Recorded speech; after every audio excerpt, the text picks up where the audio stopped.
Get 'em, Jimmy, where Loshak at? The bottle's getting empty up the crack and we stacking chips, all of it's what I want. Plus money winners, that's what I'm on. You can say I'm gone. I prefer elevated public sports radio. Time to get educated, get produced, leave the juice, letting loose with so much abuse that the bookies wanna call it truth. They getting slaughtered. Can't forget Jeff and low baggers in the chat. That's a lethal weapon 'cause we be pubbing.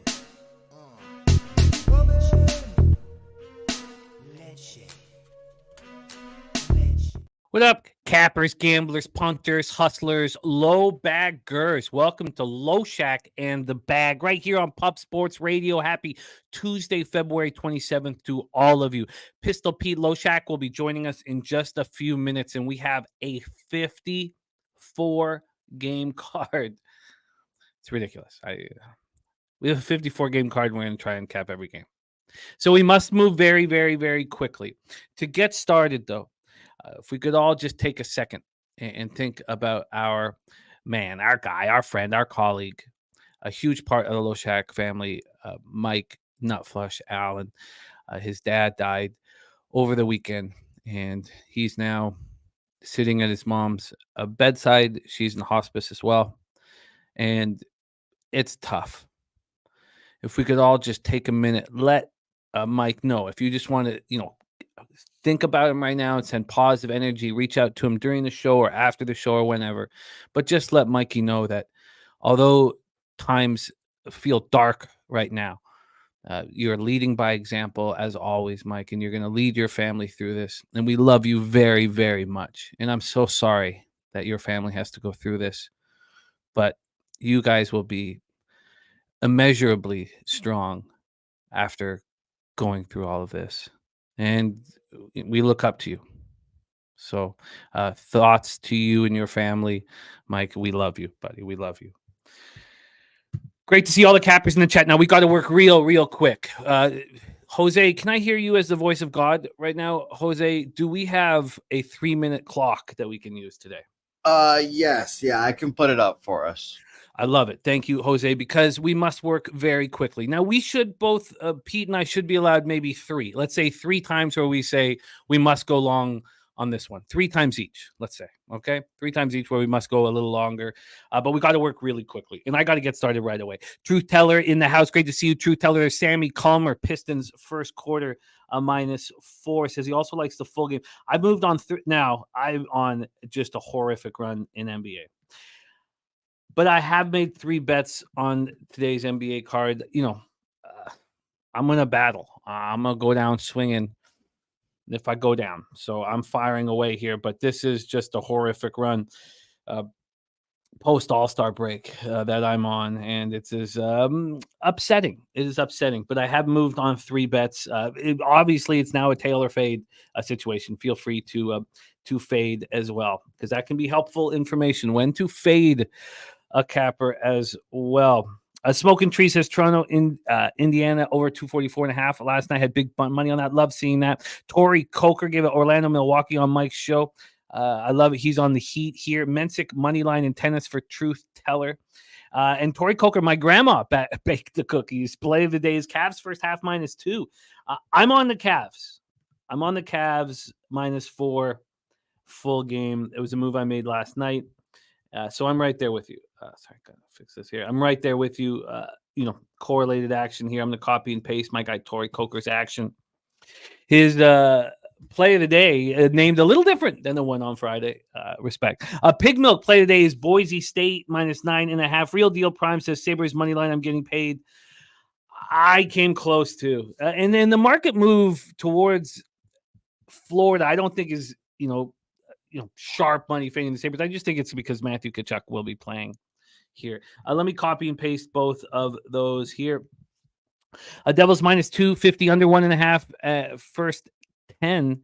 Devils -250 under first 1.5 first 10 minutes of Pens, Vancouver, and both teams scored. Dallas, Colorado parlay for -110 for Swiggy. Gerald Jones says Houston Cougars double up best bet since he's not ready for the Big 12. And there's Jay Smooth moving on Kansas -6.5. Let me make sure I got all that copied and pasted. We got to get right to work here. I got to have started the card before Pete gets here. I've got to start the card within 3 minutes. Must do it. But I also am keenly aware of how important the cappers in the chat, their action is. So let me just make sure that I'm copying and pasting everything. Gerald Jones, Jay Smooth Balls play of the day. Great to see all you guys. Nasty Nate says 22 more days until Palooza. Oh God, I'm excited. But I need to get my bankroll strengthened here badly. I was up. I was on the Kraken last night, but I'd lost on Ottawa earlier. So and I just couldn't sleep afterwards. I'm just sitting there staring at the ceiling here. PGA Cognizant top 10 for Carl Yuan at plus 1,600. By the way, Dan, as always, but you're giving me the Bucks to win the division at plus 275 is looking quite good right now. We'll see if we can get that home. Ian Chamberson went offshore fishing yesterday. They only had one bet. Baylor plus 2.5 helped offset the bait, booze, and fuel. Stacks play today is Colorado State minus 7.5. So I'm going to be copying, pasting everybody's action here just at the top of my list. So if we get to a game and I've missed it, I'm going to try to go back through it all and set up properly. But just because I so badly want to get into the show before Pete gets here. So Swiggy Bets, thank you, my man. Great to see you. Rocco Rogers, Marcus McCarthy. Oh, Brian Palmer got my ticket booked for Pubapalooza and bring a friend. What's the itinerary? What's the game you said you were willing to play anyone in? That is NBA Jam Tournament Edition and ping pong. Either one. $100 a game. Pick your poison. I love it, O'Brien Palmer. It's dope. O'Brien Palmer coming to Pubapalooza. Marcus McCarthy, Ian Shaber, Nasty Nate, Serious Business, Joey Harb in the house. And I just missed Viper MB's action. Okay, Winnipeg -1. Giannis over 29.5. Okay, he's on Atlanta money line. God, is it down to minus 115? Did I really screw that up that much? Ugh. It's -1 now? God, what an ass clown. Obviously, that's one of my bets. All right.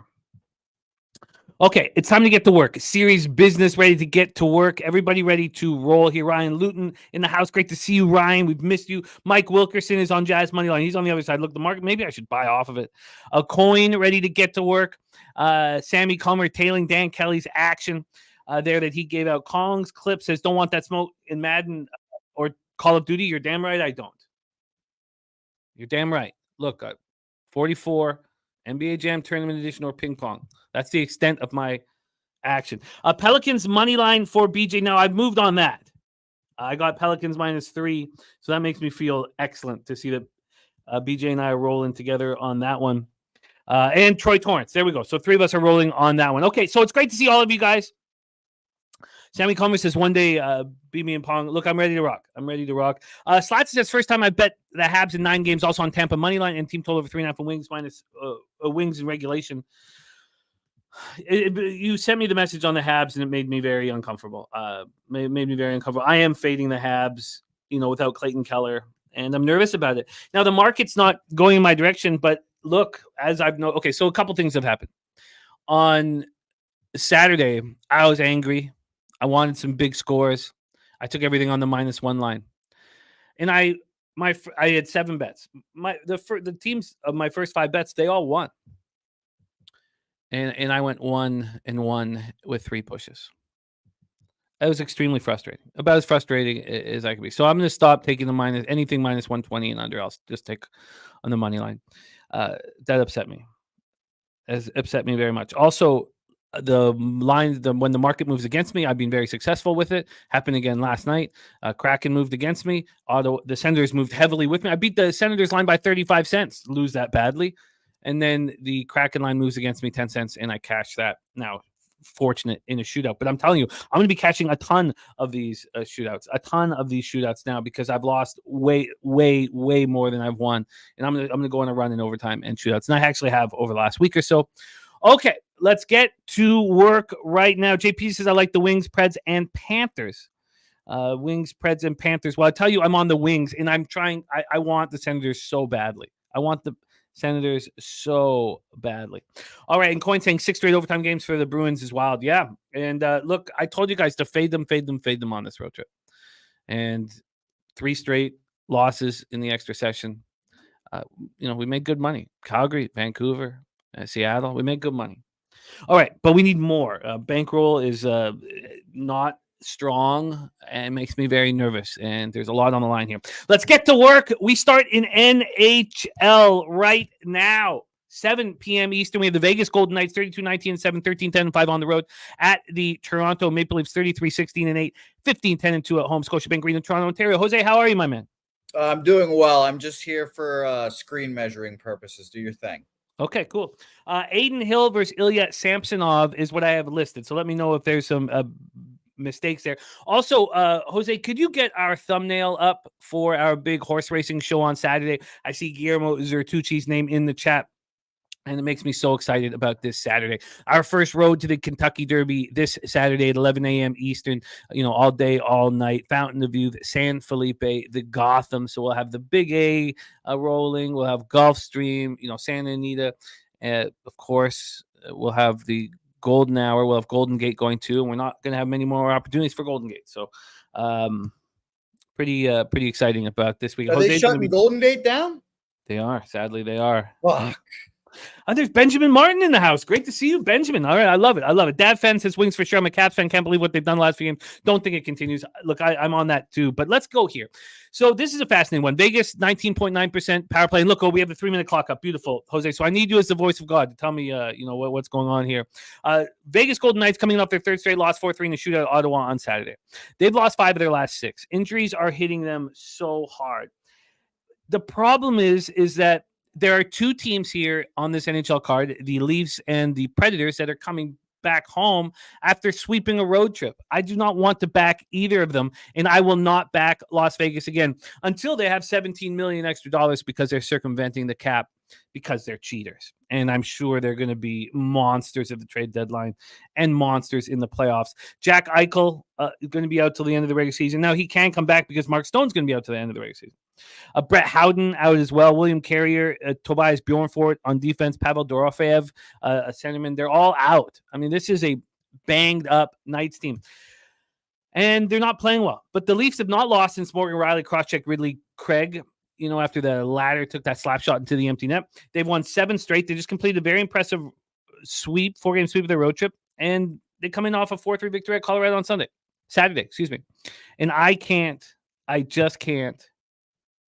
just can't back Toronto, and I won't back Toronto, and I won't back Nashville either.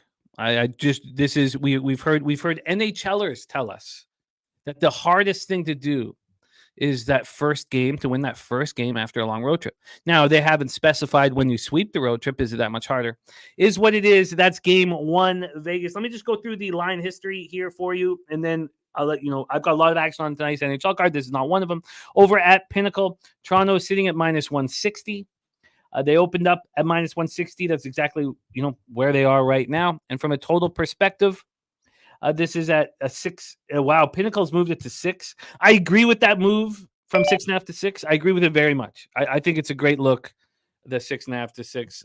I think the under is in play. I think the Golden Knights unders are going to be in play consistently here for the next little while. Vegas knows that they can't fight fire with Toronto. And you know what? I'm going to see if I can get under 6.5 in this hockey game. Even though Samsonov is shaky in net, I still think that under is going to be in play. All right, my dude, with some action here in NBA. So that is game 1. So we have the 3-minute time limit for every game on today's show. It's our only chance to possibly keep this under 3 hours. So let me just copy and paste this John Collins look, and then let's bring on my co-host here. Let me put this right here. My co-host is ready to rock and roll here. And we have our 3-minute clock. We have to work very quickly. He'll keep us working briskly. Please welcome from Brooklyn. We are all cut from his cloth. Please welcome Mr. Peter Loshak to the show. Peter, I don't know, Jim. I'm okay. My jokes and neurosis can extend this way, way, way out. But I love a brisk pace. Just very quickly, why don't you like Vegas first period? Their offense is horrific. I mean, you're asking Roy, you're asking centers like Chandler Stevenson's move to the wing. You just don't have the offense. I mean, Marchessault is your sniper. You got Wild Bill Carlson now playing center on a line with Stevenson. But look, you take out Eichel, your power play drops. You take out Eichel and Stone, your power play is non-existent. So it's not that I love fading a team off sweeping a road trip. I love it. And Vegas is going to come hard, but I would prefer the under 6.5 here personally. Yeah. Okay. I was thinking about the under as well. Don't know if I want it. Would you prefer the first period or the full game under, personally? I think that when we're dealing with 6.5s, I would slightly prefer the full game. Slightly. Yeah. So I guess, I would prefer the full game. But I had to make that same decision in Winnipeg, Minnesota, because the first period wasn't available, and I got the 6 at minus 125. We'll get into that game, so I was comfortable there. And Toronto has a big offense, though, right? They are those guys. Matthews, Nylander, and Marner are snipers at the most highest level. Yeah. All right, I'll take under 6.5 minus 125 as an official play. Pinnacle. I would like to join you on that. This was not on my radar until we talked it out.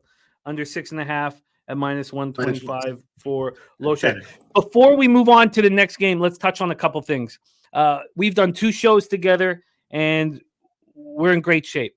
We are up 8.9 units combined in these 2 shows together. You are leading. You charge 19 and 12 plus 6.25 units. You had an excellent show last week.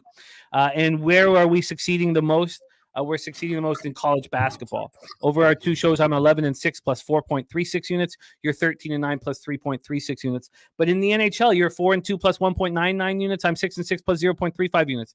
This has been very successful, us reuniting, and we must keep rolling. Sorry, make it. I just checked Heritage. Make it minus 120, Jim. Minus 120. Coin found you a 6.5 minus 115 at circa. There we go. Shout out to Coin. All right. Slatsy saying Big Val back at practice for the Avs. That's going to be a huge boost to their power play if he's ready to go. Let's roll on. Nice job, True Teller, getting the break with Mensick. Let's roll on, Pete. Take it away. You do the lead off. We're going 3 minutes, no longer than 3 minutes each game. Yeah. Coyotes, Canadiens, take it away. So Arizona can't buy a win. They did almost get one last game, went to OT at Winnipeg. Montreal not much better, though. They've been losing a bunch in a row. No clue why Arizona's a favorite, and I was leaning over and maybe first period over. So this line's gone heavily against me. I didn't understand why the Coyotes are favorites. One team's lost 12, one team's lost 5 straight. But I think that, in a 7-game series that the Coyotes would defeat Montreal, even if they started out on the road. This totals at 6.5 minus 119 to the under. Went from 6.5 to 6 back to 6.5. There's been a 5-cent move towards the under. From a money line standpoint here, we are sitting with a pick'em, and I got a minus 120. And I made these moves before Pinnacle had opened up the games that I was moving on. So these were all at Bet365. Look, there's been at this point still a 3-cent move to Arizona, but this opened up at 8:05 a.m. at Pinnacle. Clearly, the overnight move was towards Montreal. Johnny K says Montreal owns these chumps. Connor Ingram. So I have an advantage in goal over Sammy Montembeault. Connor Ingram, 2.80 goals against average, 9-11 save percentage, 5 shutouts. Now, when it comes to special teams, I have an advantage both on the power play and on the penalty kill. Now, you could say without Clayton Keller, do you still have the advantage on the power play? That's fair. So let's say that's a draw, even though Arizona is 2.6% better on the power play, but let's say that's a draw. On the penalty kill, Arizona's penalty kill is 4.6% better. I'm comfortable with both of those. The Coyotes are coming off 12 straight losses. That 4-3 overtime setback on Winnipeg on Sunday. Look, I've watched them play good hockey. I've watched them. The Coyotes have been playing without Troy Stetcher. Now they have no Clayton Keller. For the Habs, they're coming off their 5th straight loss in 7th and 8 games, falling 4-3 in New Jersey. Jaden Struble may return tonight from his lower body injury. Chris Weidman remains out of the lineup with a back injury. Jake Evans day-to-day. Rafi Harvey Pinard is out with a lower body injury. There's my guy DJ 100 grand in the house. So here, this is what Slatsy sent me and made me very, very uncomfortable with my action. He said, I told you to attack the Habs after the Monahan trade. I am 7-1 betting against them so far, but as much as it kills me, I'm going to pivot and back them tonight. Habs had an open practice Sunday, and 20,000 fans showed up for a practice, and they took the glass down so players could sign autographs. They want this game for the fans. Sammy, their best goalie, is in. Clayton Keller, Yote's best player, is out. There you go. He is on the Habs here, but I'm on the Coyotes, and I'm comfortable there. This is just ho-hum situation for Montreal. This is a huge opportunity for the Coyotes to get to play in the Bell Center in Montreal when they're playing in that tiny barn, Mullet Arena. I expect the Coyotes to play their absolute best and have to do that without Clayton Keller in the lineup. And I expect the Coyotes to win this hockey game. But I'm very uncomfortable with the message that I received. And very quickly here, shout out to BT in the house. Take it away for us here. What do you want to do with Coyotes Canadiens? Why wouldn't you like the over? I don't dislike the over. It's just that with Clayton Keller out of the lineup, the Coyotes know they're going to have to play clean, tight, conservative, accountable hockey. Their power play is going to dip a little bit. I'll pass, but capping the cappers sounds like Montreal, what Slatsy wrote is a big deal, right? It does. It absolutely does. Yeah. Rocco Rogers, Yotsab search period over. I bet that one actually small, but I bet it. Okay. Sammy Comer's also on the over. Oh, is he? So, yeah. So maybe I should take the over. Yeah, I bet the over on the first period over. Nothing crazy, but small. All right. Well, let me know if you would like to make that official because we got to. No. Let's move on. Let's roll. Let's move on to Capitals, Red Wings. Okay, Cap. I probably actually will add the over by the show. Okay, Caps, Red Wings. This one, I don't know. Washington on a back-to-back. I hit Ottawa last night, not my own Cap. I tailed other people I respect, and that was terrible. They've won 4 or 5. Detroit, last game at Chicago, they won. Big emotional game, though, because of the whole Kane situation. I got saved by that game. I bet Kane props and the shots on goal over and all that shit. So now Detroit's a huge favorite. Detroit's won 5 in a row now. The question is this a letdown spot for them after the last game? And is Washington actually good now or not? Seems like they're not, but I don't know if I'd want to bet Detroit. This is a tricky one. You tell me, Jim, for further notice. Is Washington actually good now or not? Washington's cost me quite a bit of money over the last little while, and I'm going to keep fading them. So I'm on Detroit on the -1 line here. I got a bad line, a really bad line on the -1, -121. Charlie Lindgren is a problem. He's not as good as he looked when he got rolling. Alex Lyon's been very good. Washington power play at 17.7%. But now they've been playing without Martin Fehervary. Now they're playing without Nick Jensen as well. So that's 3rd and 4th in minutes played among Caps defensemen. We're already missing Kuznetsov, Oshie, and Dowd. Now Sonny Milano's sick. He also may be unavailable. He's been bad. And I'm not. I have no concern about the Kaner hangover. None. Zero. Okay. This is a Detroit team that's lost and lost and lost now for years, and they're starting to have a good vibe. You beat the worst team in the league in overtime. You should all get open hand slapped in the face. That was not a good hockey game. You didn't play well. I didn't want any. The Blackhawks have proven to be, pretty good value for your money at home and over, especially since Bedard's come back. But look, the Capitals playing their best hockey of the year. They're on the second half back-to-back after scoring 6 goals at home over Ottawa last night. They won 4 or 5. Yes, I'm going to. Northander says fade the Caps at your own risk.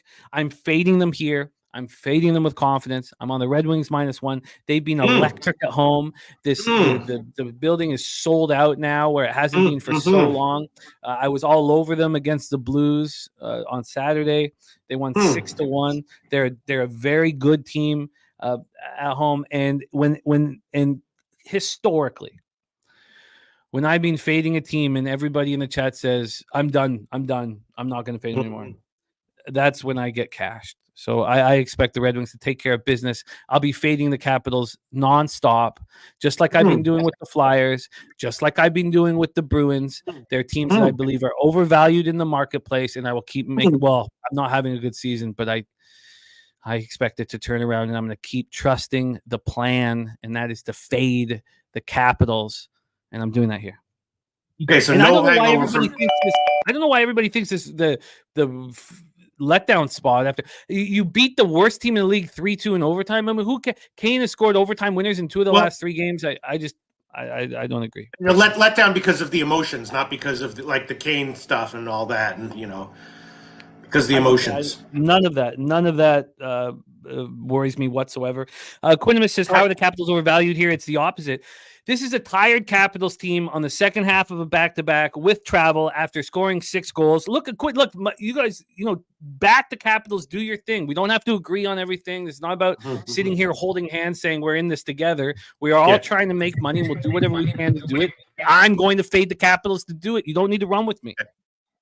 All right, I will. I'm going to trust you on this one. I do feel like it's a game that probably is a big score. Wins by 2. Whoever wins by 2. So I'll take it as well. I'll take the Wings -1, -109. Current line Pinnacle. Okay, Wings -1, -109. All right, that's great. Kongs Clips. Look, you guys trust your cap. Yes, trust your cap. If you want to believe in what you're seeing from the Capitals, then take it to the bank, and Sorry, -106 bet online. -106 bet online. I mean, the Caps do have good energy from what I've been reading about their press releases and stuff. But okay, I'll take it. I'll take a shot. -106, Jim. You got it. Let's roll. Sabres. Okay. All right. Panthers next. The Sabres in Florida. Yeah, this one I did bet. But Buffalo beat Carolina last game. They've now won 3 in a row. They got shut out by Florida at home on February 15th. Florida beat Washington in OT last game. Huge home favorite.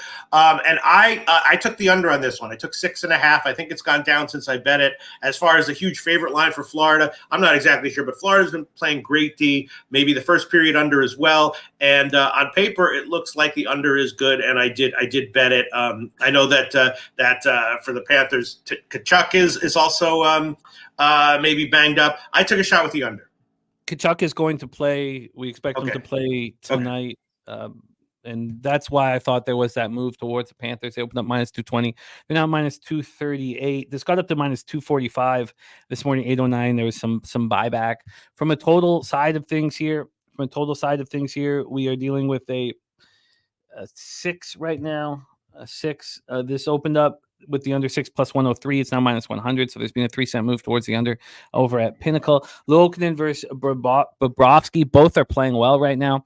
Look, the dad strip helped the Sabres, and they are succeeding despite not getting the offense that they hoped for from Tage Thompson. If you had told me that Casey Middlestad would have a year like this, I'd be like, ooh, God damn it. Now they have Owen Power back. So they, are playing good hockey. They're playing good hockey. Sabres coming off their Thursday win 3-2 in a shootout at home over Carolina on Sunday. 4th win in 5 games. Now, Jeff Skinner is day-to-day with an undisclosed injury. He's not been good of late. 3 points in his last 12 games, 2 goals, 1 assist. JJ Peterka will likely move up to the top line if Skinner's unavailable. Panthers bounce back with their 7th win in 8 games, 3-2 in overtime at home over Washington on Saturday. And Kachuk has practiced and is expected to be back here. Panthers are a very healthy group. Take it away here. It was Sabres or no bet. Sabres or no bet. I have interest in the Sabres, and I don't know if I can get there, and I'm fine not getting there. Take it away for us. You don't like any interest here? Why don't you like the under?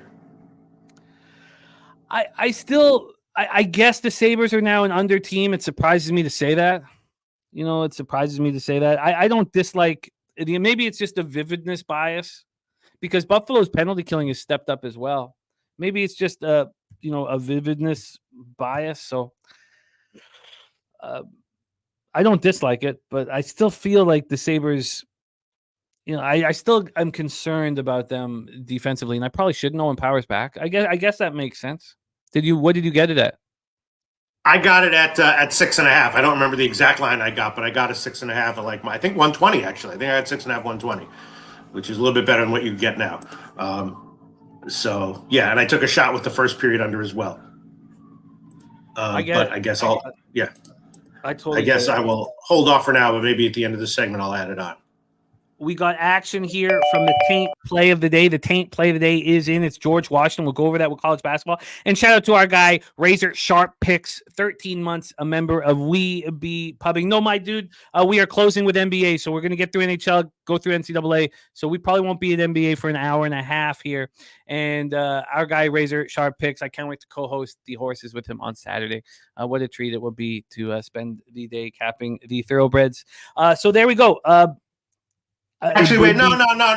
Fuck it. Let's add it on. Under 6.5, -131 at Pinnacle. I'll shop around a little bit to see if I can get better, but I'll take it. Yeah. Under 6.5, -131, current line Pinnacle.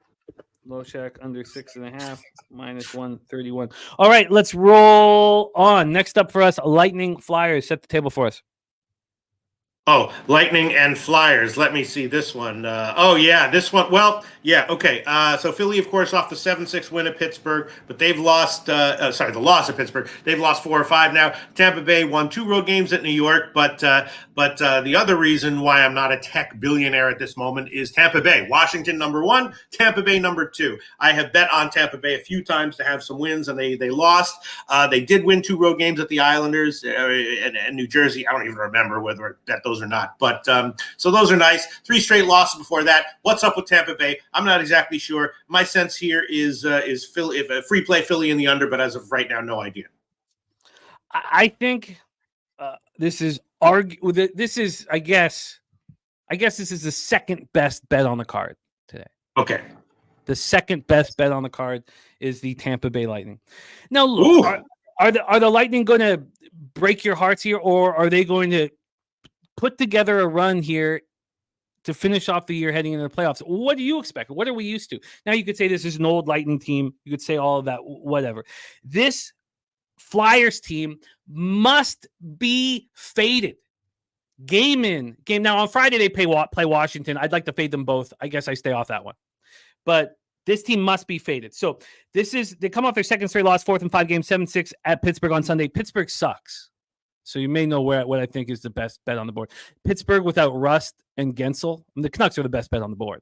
And the Lightning are just a taint hair underneath as the best bet on the board. Jamie Drysdale got hurt in the Penguins game, and he's week to week. So Rasmus Ristolainen is already out. So now you take Drysdale's been a huge part of this Flyers team since he's since he got traded from the Ducks. Travis Konechny's missed the last 2 games with an upper body injury. He's listed as day-to-day. If he comes back, he's not 100%. So now you're talking about a Flyers team without Drysdale, Ristolainen, and Konechny with Samuel. Now, Samuel Erson's been quite good over his last few games, but I still don't trust him. I don't trust him.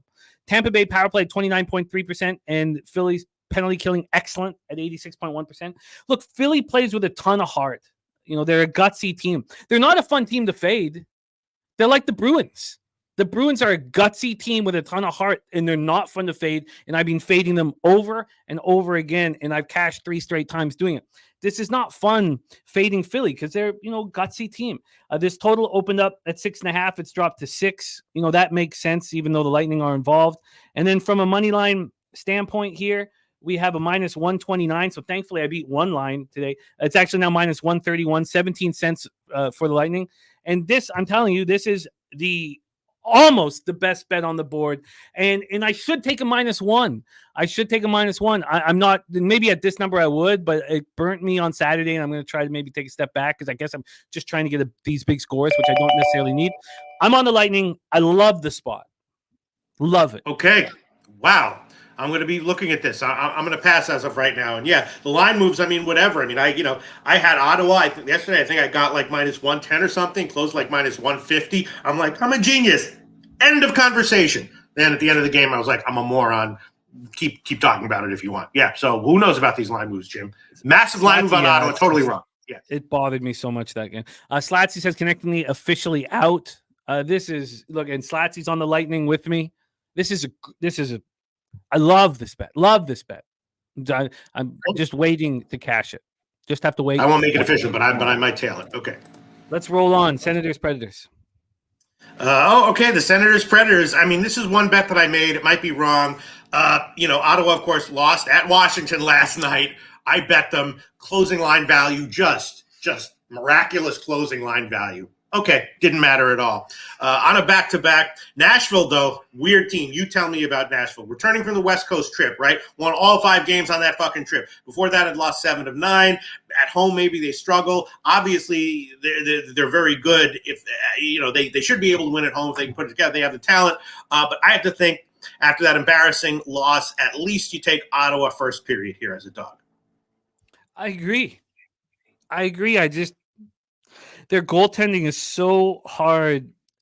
Do we know if it's going to be Korpisalo? I mean, I guess I'm assuming it's going to be Forsberg because he was pulled, and now after getting pulled early, I don't have any data on this, but I know about failures and fuck ups, and like at least for one period, they're going to be like, he's not going to give up any goals first period, I look. It's so frustrating.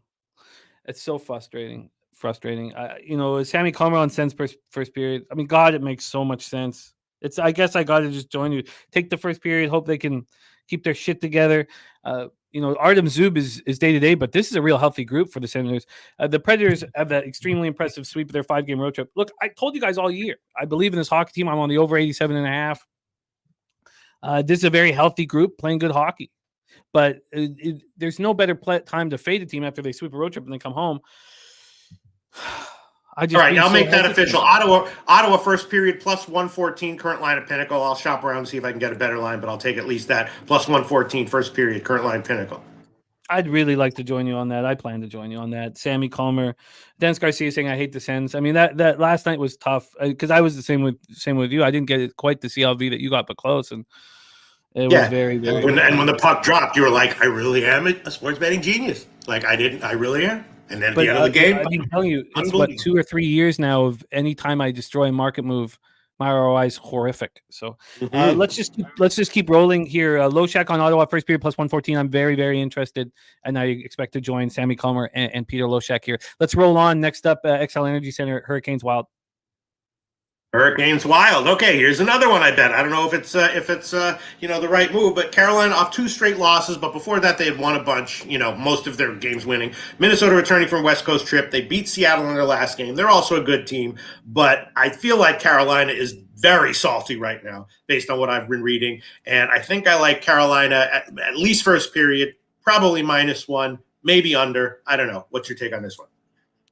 Look, I like the Hurricanes, and it sounds like Joel Eriksson-Ek is going to be good to go.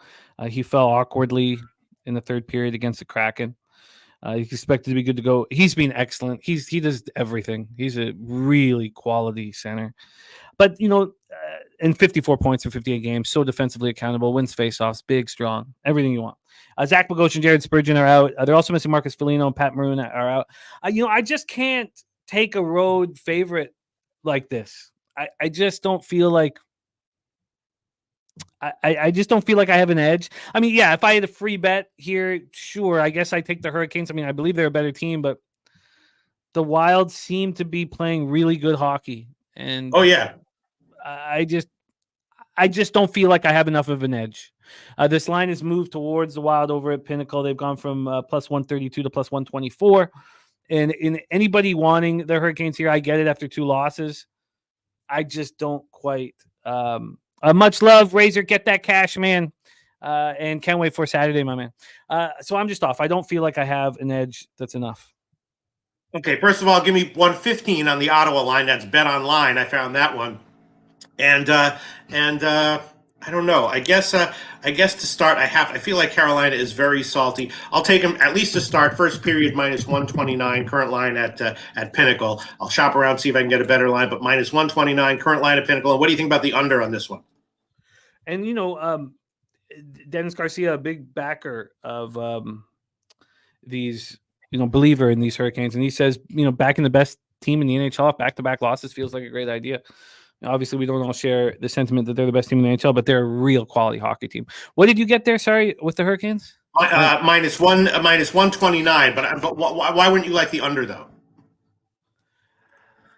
Honestly, I still don't trust the goaltending in Minnesota, and their offense has been scoring. Let's take a look at it a little closer. So we've seen them move towards Minnesota.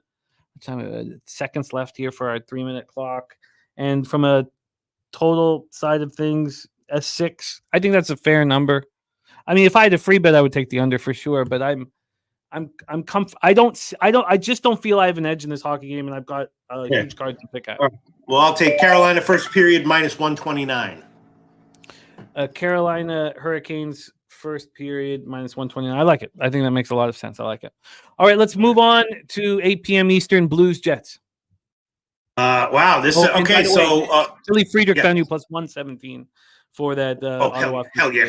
Shout out Billy Friedrich. Shout out Billy Friedrich for Ottawa. Yeah, I guess that's not so good. Everyone's like, wow, they're finding better and better numbers for you. But thank you, Billy Friedrich. St. Louis, Winnipeg. Winnipeg, a huge favorite. Winnipeg off of 2 OT wins is a huge fave. 1 at home, 1 on the road. I feel like I have been betting Winnipeg, but on -1 lines, getting bailed out by getting these pushes. They're winning, but not convincingly. Most of their wins are by 1 goal. Big favorites, all that. St. Louis blown out at Detroit last game. This is a team that's kind of like middling. They get blown out, but they also, are dangerous as a big dog. And I was thinking that, maybe St. Louis will, maybe on the money line, maybe first period, maybe if you want to be super safe, take them like +2 at some huge favorite line. But definitely one way or another, leaning St. Louis at the current lines. Winnipeg is not being very good lately. I mean, they're barely getting past teams. Yeah.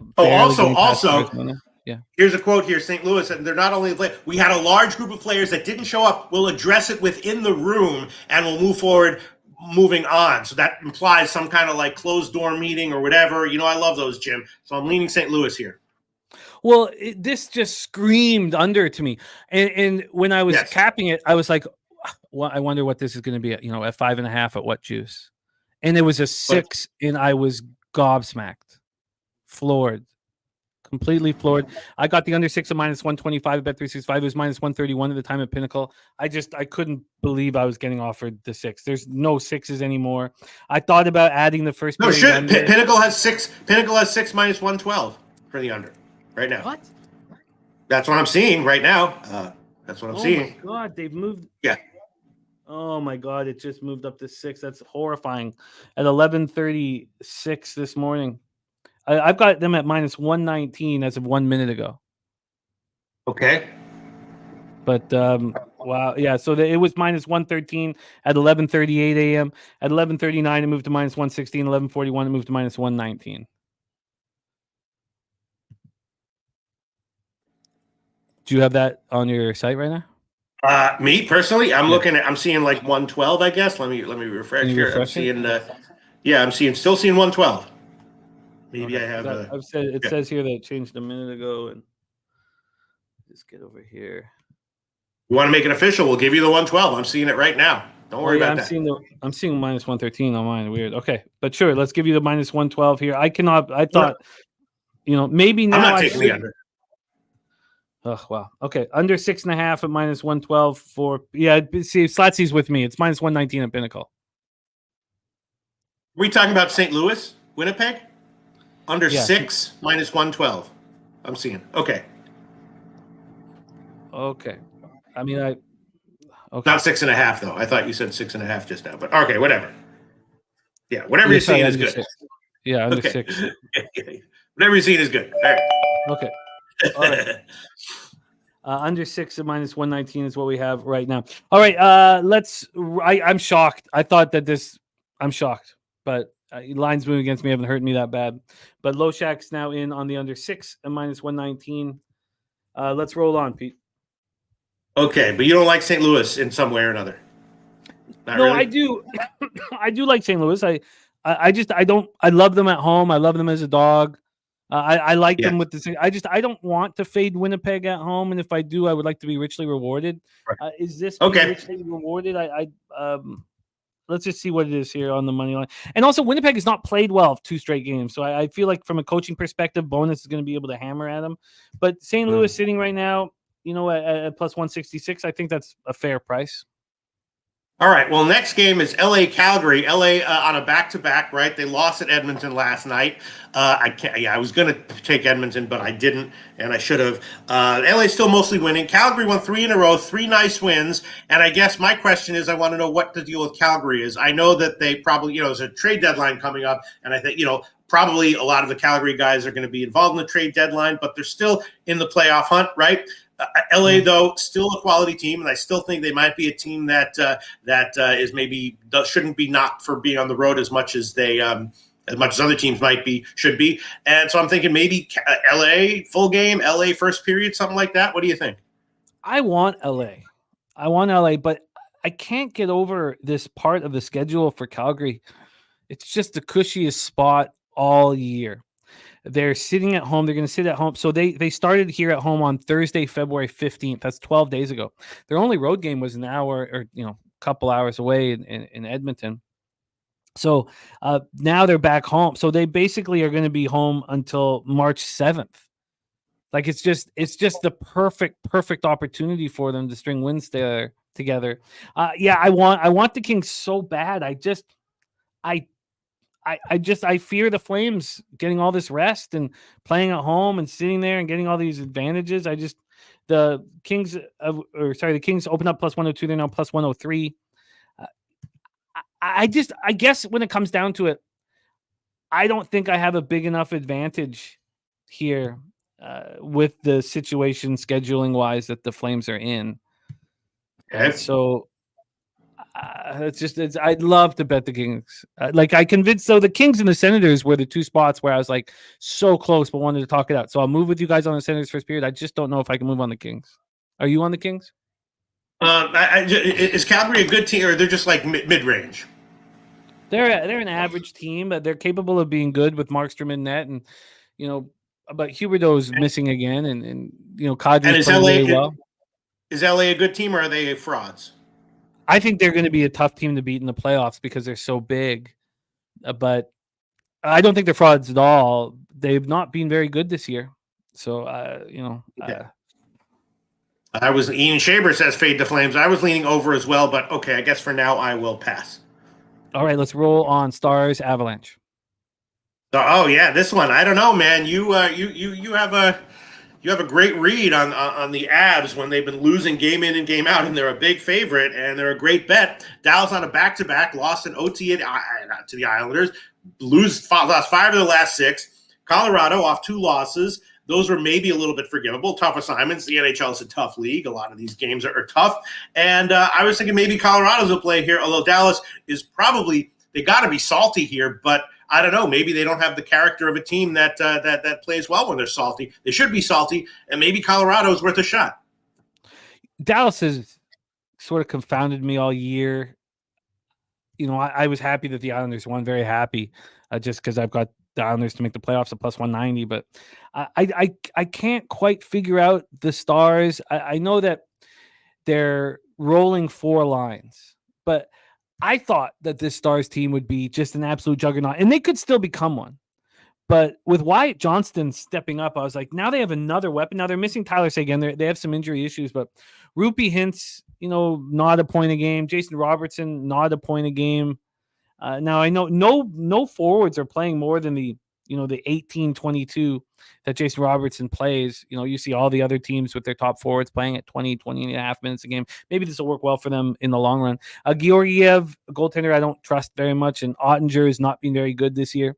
Dallas power play and special team penalty killing, and Colorado both. They're very good power plays, very good special teams, very similar.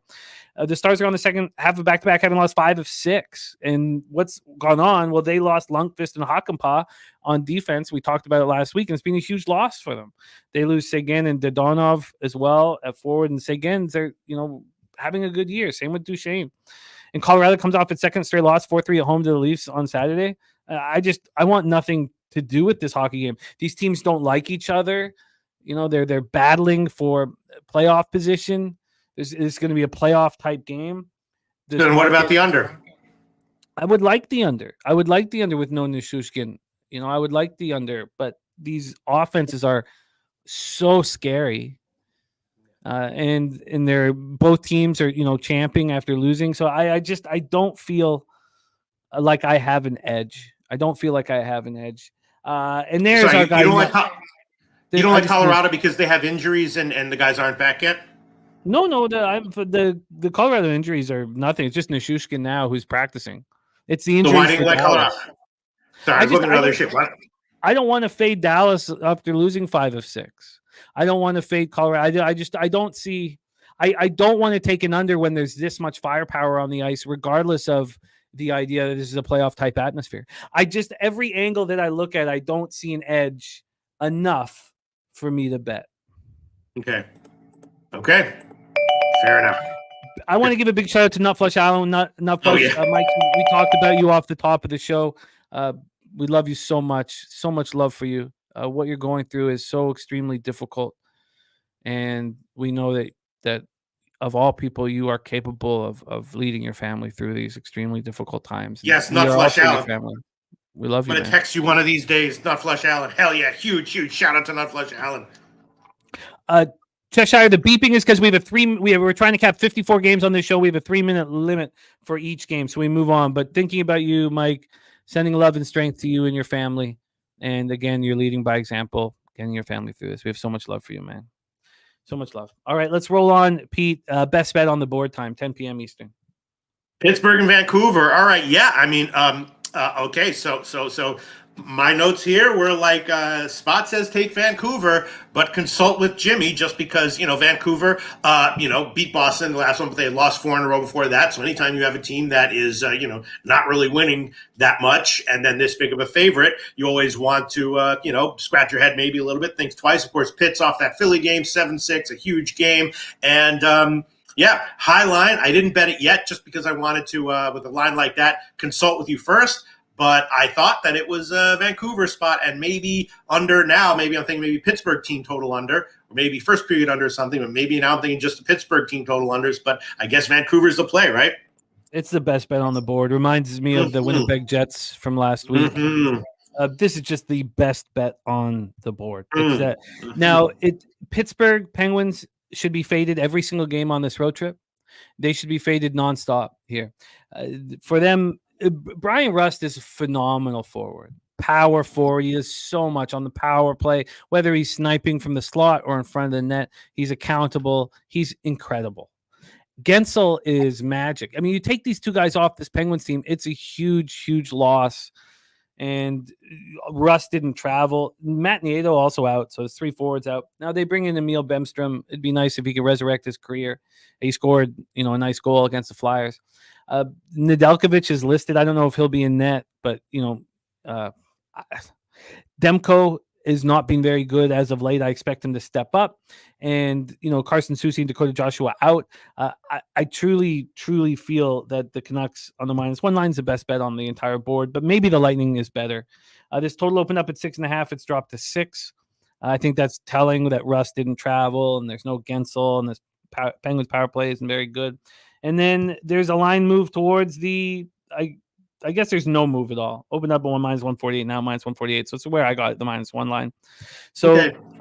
There's Juan Ruiz in the house. Juan Ruiz cashed our horse race last Tuesday. Congratulations to Juan Ruiz, and we have another horse race coming today. So I can't wait for that for the gold club, gold members. Canucks best bet on the board, just slightly ahead of the Lightning. They're the best 2 bets on the board. Okay, I will make that official. -1 plus 107, current line at Pinnacle. -1 plus 107. When I saw it, it was -160, so now it's down to -148. So not only did I get confirmation, but I also got a little bit of a better line, which is nice. I'll take it. Plus 107, current line at Pinnacle. And what do you think about maybe a Pittsburgh team total under? What about that? That's not bad, right? I'd like that, but Demko hasn't been very good of late. So I'd like it. I would. Philly Eagle Flyer posted a soccer parlay. Shout out to our guy Philly Eagle Flyer. Thank you for sharing your hard work with us. I just want to keep it simple here. Canucks -1. Okay. If Demko is, I expect Demko to step up. I like it. I mean, what are you getting on the under 2.5? I'll make that an official play. I'll shop around, but a Pinnacle plus 116, 2.5 plus 116. I'll take that for now as a double up. It's okay. I was leaning under anyway. Team total under 2.5 and plus 116. Plus 116, yeah. I'm going to look into that. I think that makes a ton of sense here. But let's roll on. Yeah. Next up for us, final game on the NHL calendar today, Devils Sharks. New Jersey off a loss. They've lost 3 of 4. I don't know. Are they that good? If they really are a good team, then maybe they're a bet as a massive road favorite at San Jose. But I really don't know. This game I didn't look into too closely. Do you have anything on this one, Jim?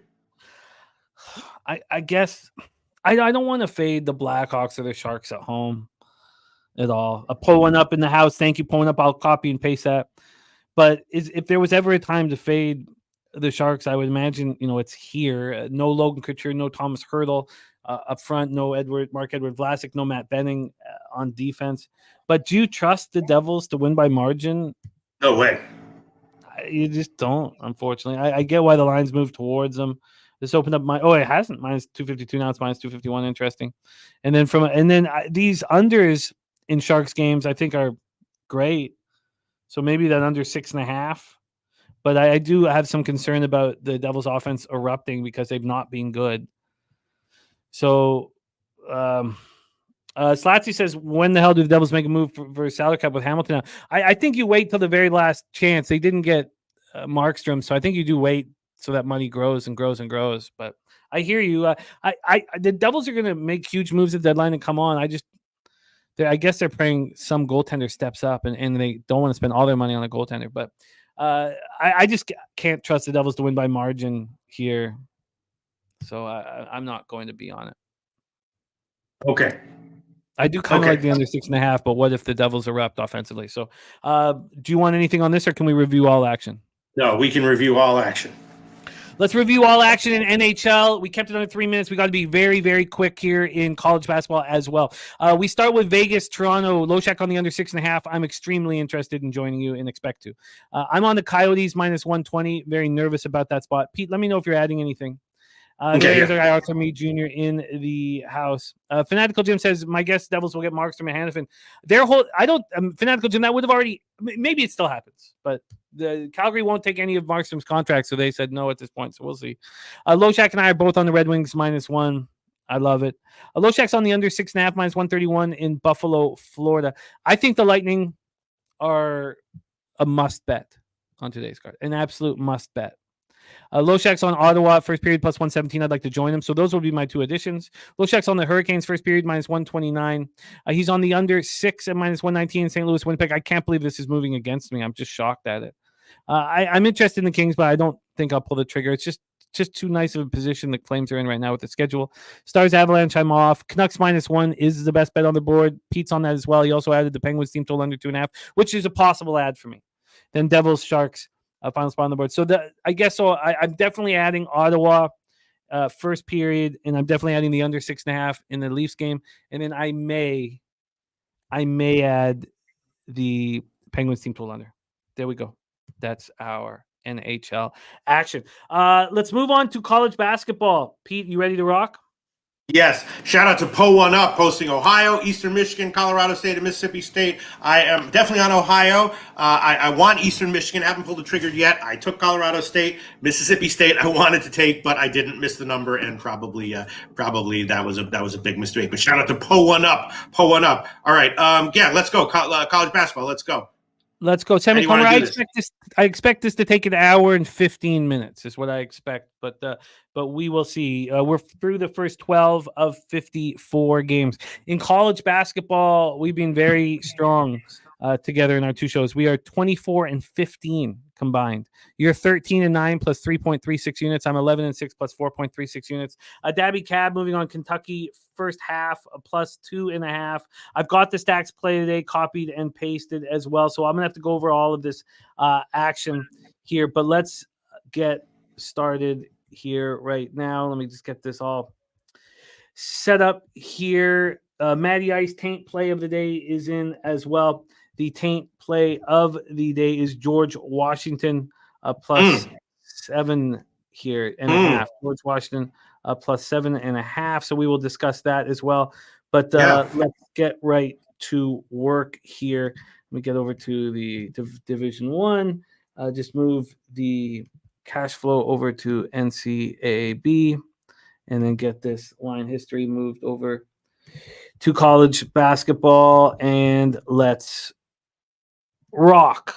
Here we go. We begin with Big East action, 6:30 p.m. Eastern. We have the Georgetown Hoyas 9-18, 2-4 in the Big East at the Villanova Wildcats, 50-12, 8-8 in the Big East. We're at Finneran Pavilion in Villanova, Pennsylvania. Looking at the line history, we're going to use Bet Online market moves. Again, if you're looking for a new account, if you do it on our website and use our link, you will get 100% bonus up to $1,000. And it doesn't have to be Bitcoin like the other offers at other sites. We can do it for just cash. This opened up at -16 for Villanova. There's been a 1-point move towards Georgetown, 16-15. From a totals perspective here, we are sitting at a 140, which is where it opened. There's been no movement, and this opened at 1:47 p.m. yesterday. from a cash flow perspective, 46% of the tickets and 96% of the cash is on Villanova. 46 and 96, and yet we have a 1-point move towards Georgetown. 87% of tickets and 90% of cash is on the over. Very interesting to see all that money on the Wildcats with no move towards them. Now, Georgetown coming off that rare win. They beat DePaul 77-76 to snap their losing streak. That was on Saturday. And Villanova on the opposite. They lose by 24 at Connecticut. They are an angry group. Take it away for us here, Pete. Hoyas, Wildcats, did you move on it? No, I mean, I would love to take Villanova first half, but Georgetown just kind of like, they cover a lot of these like Big East road games, and I don't really like the matchup necessarily for Villanova. So no. I at first glance I was like, I'll kind of auto take Villanova first half, but I haven't moved on it yet, and I probably will hold off. Villanova, they allow a lot of threes, and Georgia Tech, Georgetown's defense, I don't think is going to get exploited by Nova as much as they would by other teams. So pass for me. Although at first I was like, this is going to be a Villanova first half auto play, but as of right now, haven't bet it. Brian Smith says Nova shouldn't lay double digits to anyone, not this year. Line screams right. Georgetown. Rocco Rogers, Mississippi State and Colorado State for him. Slatsy, I love hearing that, my man. Love hearing that. And Coin leaning to the under 140.5. Well, let's roll on. Next up for us, we go to the Big 12, 7 p.m. Eastern. The Cincinnati Bearcats 16-11, 5-9 in conference. At the number 2 ranked Houston Cougars 24-3 and 11-3 in the Big 12. Now, we had notes on this from Gerald Jones. Gerald Jones says Houston Cougars double up. Best bet. Cincinnati not ready for Big 12 yet. That was from our guy, Gerald Jones. So let's set this one up. The Bearcats coming off back-to-back losses, coming off losing by 18 at TCU on Saturday. And they lost in a very tight game at home, 67-62 at home to Houston. They played well in that one. That was just 17 days ago. And Houston shot 18.8% from three and still won the game, out-rebounded them, and took care of business on the road. But Cincinnati was in that. Cincinnati played good defense in that one. So that is Cincinnati. Houston coming off that huge win at Baylor, 82-76, overtime victory. They're in the throes of a big winning streak, now ranked number 2 overall in the entire league. Let's take a look at the line history here. This opened up at 13. It's now 13.5, half-point move towards the Cougars. From a total standpoint, this opened up at 132.5, which is exactly where it is right now. There's been a 5-cent move towards the over.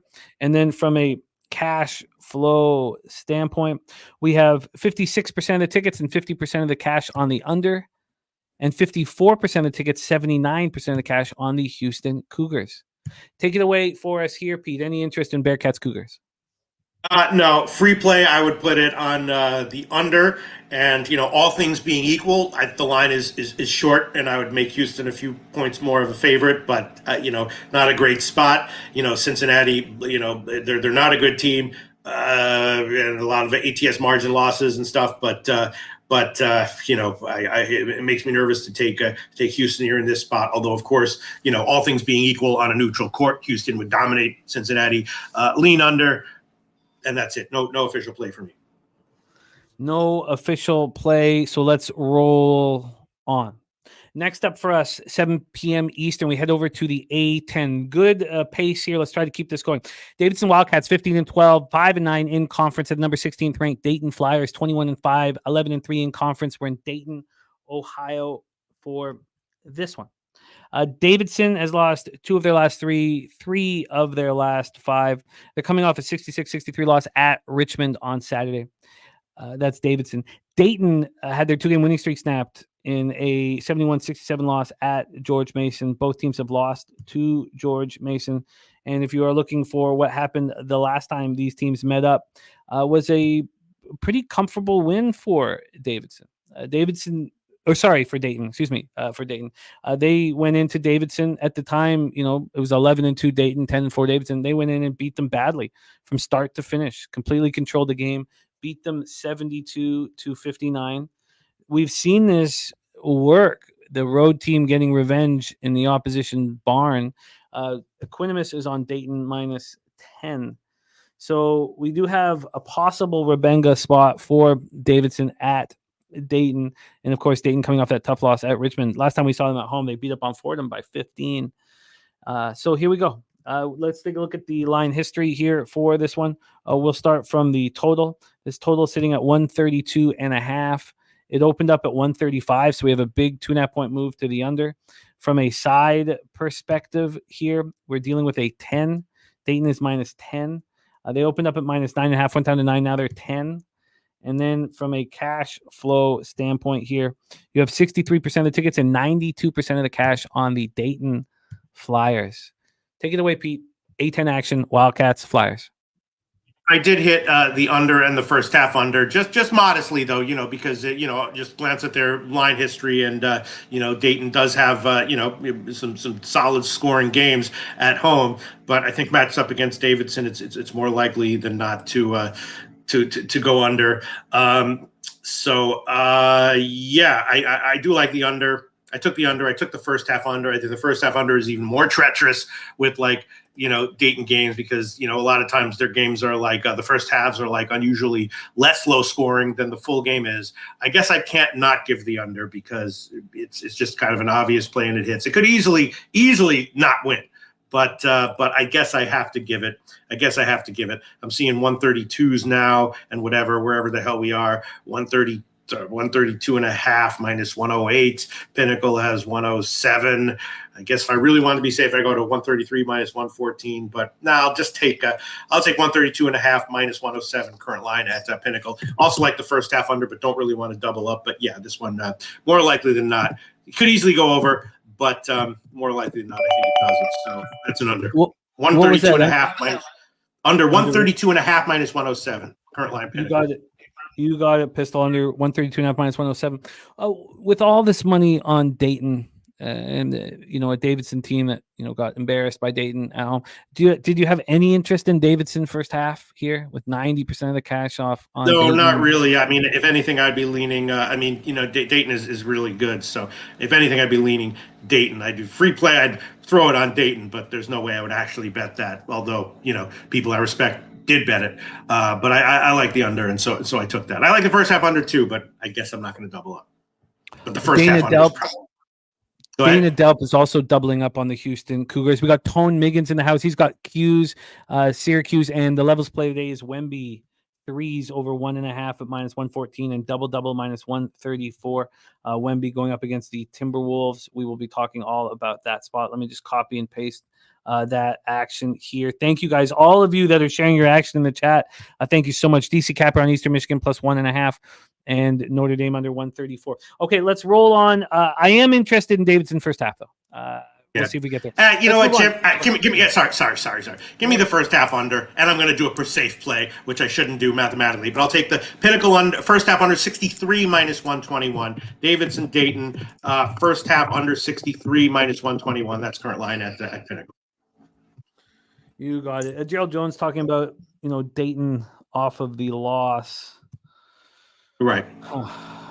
Yeah. So they're going to clamp. They're going to clamp where they should. Yeah. I mean, they've lost their last 2 road games, so I mean, do we really trust them on the road? Now they shot 27.3% from 3 and turned the ball over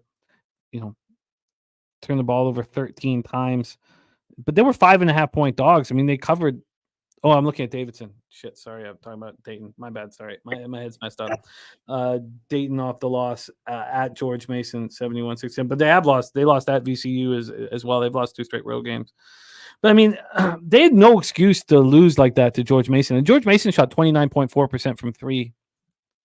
I mean, but now they're back home. I get the idea. I'll stay off the spot. Okay, let's roll on. Next up, we've heard from both Coach Minton and Dabby Cab, backers of Kentucky.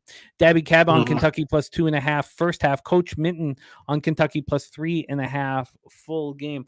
Let's get into the spot in the SEC. Number 17th ranked Kentucky Wildcats, 19-8, 9-5 in conference, and the Mississippi State Bulldogs, 19-8, 8-6 in conference. Starkville, Mississippi.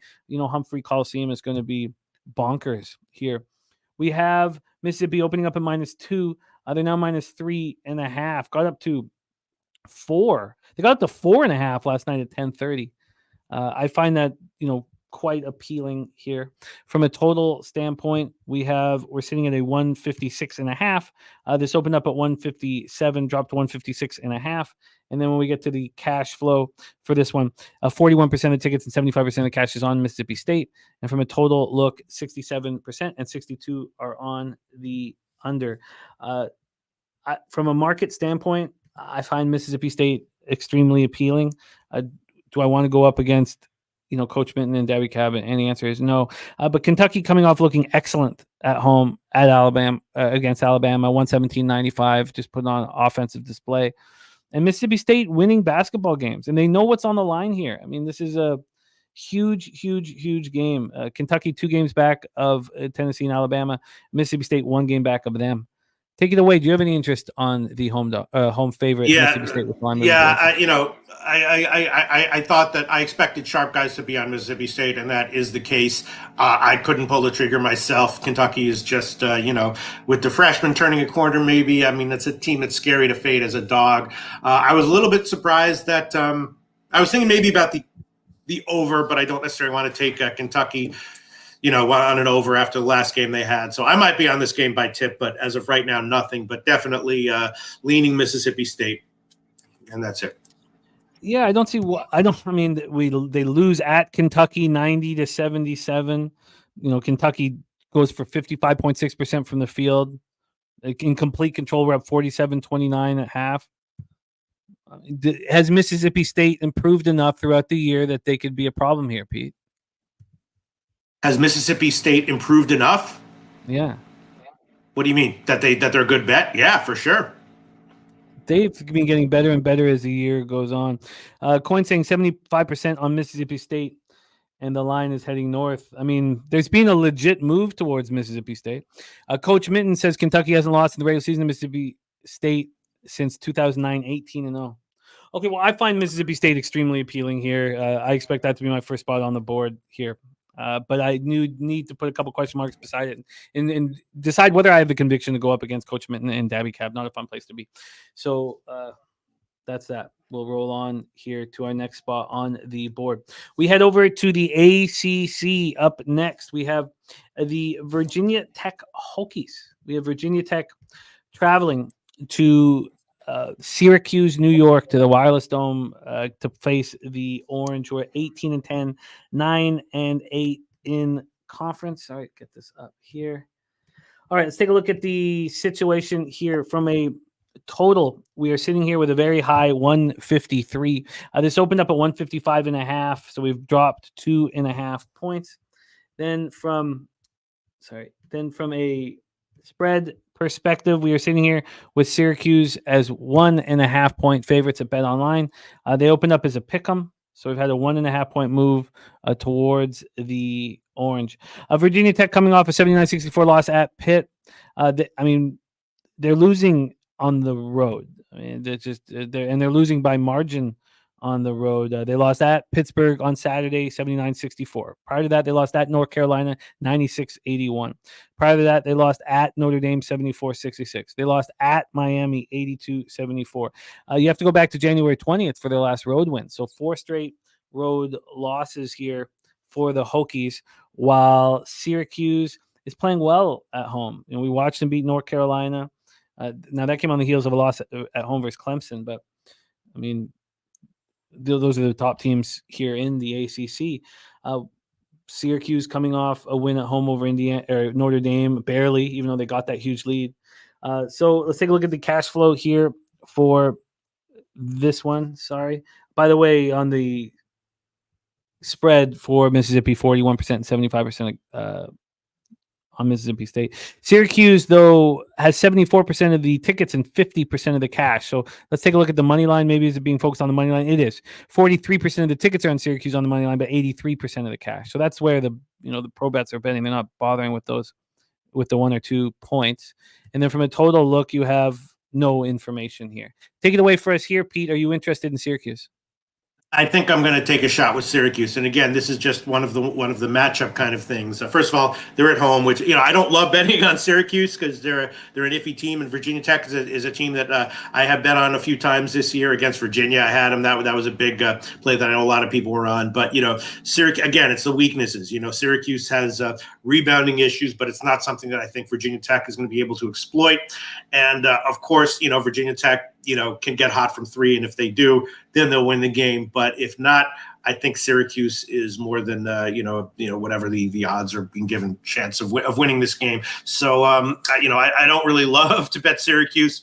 It's almost a pick'em game though, and I guess I will make it an official play. I'll take -1, -114 current line at Pinnacle. I'll make it official with the caveat that of course they could lose if Virginia Tech hits the threes. But I'll take Syracuse -1, -114 official play at Pinnacle.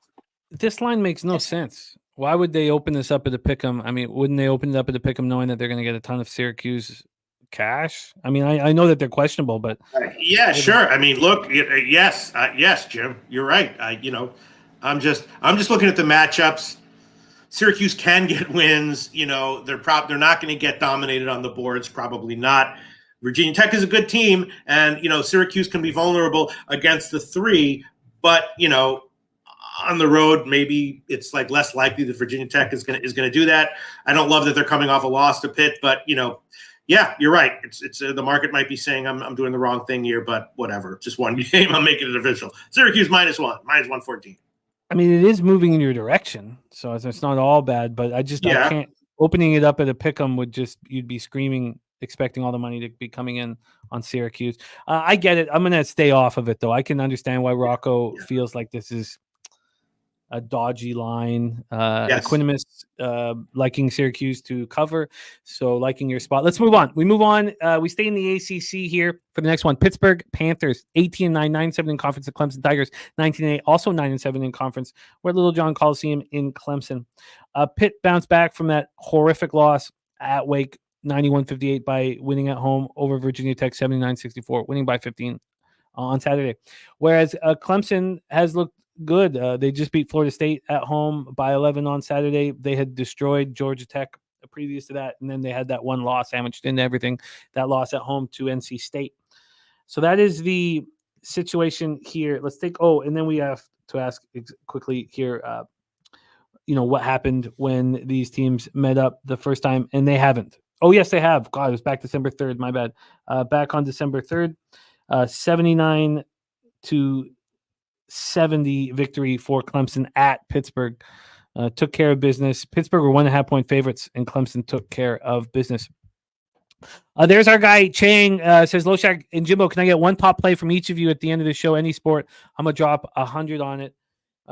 I know what I want to give, so we'll hammer that. And I hate what happened on Friday, Chang. So let's every time that sits in my head, we bounce back and give you a winner. So let's do that here.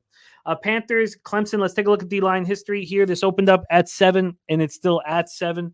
No movement. Then from a total side of things here, this opened up at 143. It's now at 142, a 1-point move to the under. And then cash flow, we have no information on the total, but on the spread, we have 76% of tickets and 81% of the cash on Pittsburgh, line standing stagnant. Take it away for us here, Pistol. Panthers, Tigers. And this was a little bit of a fishy line to me. You talk about the Syracuse line. I didn't think that Pittsburgh should be getting this many points. My lean was Pittsburgh. I didn't bet it, though. Clemson obviously is covering, and they're a good team, so I don't want to fade them. I guess I'm going to pass. Free play would definitely be on Pittsburgh, though. I might be on it by tip, but, 7 seemed like a little bit of a surprisingly high line here. Pass for me, though, officially, as far as official play is concerned.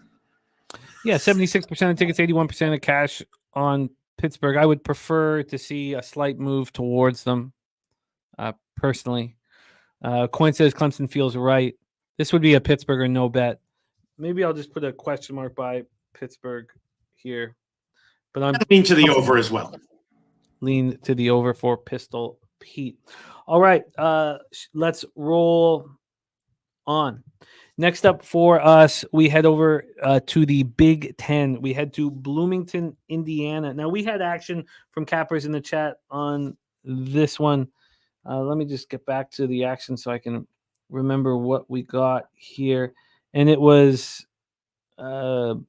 thought we had action, and I can't seem to find it. So maybe we didn't have action on this spot. Okay, let's roll into this next spot on the board here. So, God, sorry, I've got so many things open here. Wisconsin Badgers 18-9, 10-6 in conference at the Indiana Hoosiers 14-3, 6-10 in conference. See what we are dealing with here for this one. We have Wisconsin coming in off of their second win in 3 games, 74-70 at home versus Maryland, and Indiana in the throes of a 4-game losing streak. They lost at Penn State 83-74 on Saturday. Now, Wisconsin hasn't played in a week. They last played last Tuesday, so they do have quite a rest advantage. Now, they did beat Indiana at home 91-79 and looked good doing it. Shot 59.6% from the field, 47.6% from 3. They were 11.5-point favorites, and they, covered by a half point. Took care of business there, and now they head to Bloomington for this one. Let's get into the line history here for it. We have, sorry about that. God, let's get this up here. Brisk pace, Jim. I know. It's just No, it's cool. It's cool. It's just so many games in front of me. Here we go. Sorry. Okay. Wisconsin right now sitting at -4. This opened up at 3.5, a half point. Now this got up to 4.5, but we have a half point move towards the Badgers. And then from a total side of things here, we have it sitting at 142. This opened up at 142.5. This did get up to 143 before it came back to 142. And then cash wise for the Badger spot, we have 63% of the tickets and 70% of the cash on Wisconsin, and 89% of the tickets, 91% cash on the over. Take it away for us here, Pistol. Badgers, Hoosiers. Yeah, I was thinking that the over is a nice little play here. Nothing crazy, but a little bit of a low. The only thing I'm worried about is that I've read some reports that that Wisconsin is going to focus more on defense. But I think the over is worth a simple shot. And I'm seeing 142 -101 at Pinnacle. Some other places have I think I'll chuck that one on. I think I'm okay with doing that. I'll take 142, though, -101. I'll make that official. Wisconsin, Indiana, over 142 -101, current line at Pinnacle. Rather have that than like the 141.5s, 110s that I'm seeing other places. I'll make that official, though. You got it. Let's roll on to the SEC, 7 p.m. Eastern. Georgia Bulldogs, 15-12, 5-9 in conference. The LSU Tigers, 14-13, 6-8 in conference. Or Pete Maravich Assembly Center in Baton Rouge. If you hear that bell, that means we hit the 3-minute mark. We're trying to keep each game under 3 minutes. Georgia went back to their losing ways after that 76-64 win at Vanderbilt, losing badly by 21 at home versus Auburn. And they head to LSU that just lost at home badly, losing, having their 2-game winning streak snapped in that 87-67 loss at home. Feels like a nice bounce back spot for LSU, who are just a game up on Georgia in the conference standings. From a line history perspective, we have this sitting with LSU -5.5. Opened up at -3, 2.5 point move towards LSU. An angry group here. And then from a total side of things, we are dealing with a 153. This opened up at 153, did get up to 154.5, but it's back. Then you have 29% of tickets and 48% of cash on the over. And on the spread, you have 80% of tickets and 71% of cash on LSU. Equinimus says can't trust LSU. Smoking Tree liking that over in Detroit, Chicago in NBA. Joey Marinaccio got LSU -3.5. Take it away for us here, Pistol. Bulldogs, Tigers. I bet LSU and the under. I think that the total is high for a reason, but I think these are two kind of tired teams. But it's an important game, so I think that they will D up. I like LSU in the under. I guess at the current lines, I'll maybe just default to a Georgia team total under or something like that, like 74 -109. I'm seeing at Heritage. Yeah, I could double or triple up here in one way or another. I like LSU. I would love. I don't know if I could take it. I got him at like 3.5, 4.5. I think I got, and I don't remember what I got. Like 3.5 or 4.5. Yeah, it's headed way up there, and the total's headed down. Geez, I'd love to take like a first half money line or something like that and stack some units. But I guess for now, officially, I'll just take the Georgia team total under, and I'll make that 74 minus 109 current line at Heritage. I'll take that one. Georgia team total under 74 minus 109. That's the current line at Heritage. Maybe I'll double or triple up on this at the end of the show. But yeah, I bet LSU. I bet the under, and I guess I still like them at the current lines, although less. I don't know, man. But yeah, I definitely still like the under. Current lines. You got it. Georgia team total under 74 minus 109. I'm still interested in LSU. I think they're an angry group. I think they smash here. 5.5, is that too much? I'll make that decision when the show's over. But I'm interested in LSU. Let's move over to the A10, 7 p.m. Eastern with the George Mason Patriots, 18-9, 7-7 in the A10. At the Fordham Rams, 11-16, 5-9 in the A10. Rose Hill Gymnasium in the Bronx. George Mason had their 3-game winning streak snapped. Loyola Chicago, they lost badly, 80-59. And Fordham snapped their losing streak at home versus Duquesne. Anybody who watched the show Friday saw Bobano heavily disrespect some of our capping, looking for line movements and what's going on with the market, and just said that he couldn't care less about the market in this one and how bad Fordham was. And it affected us. It affected a few of us.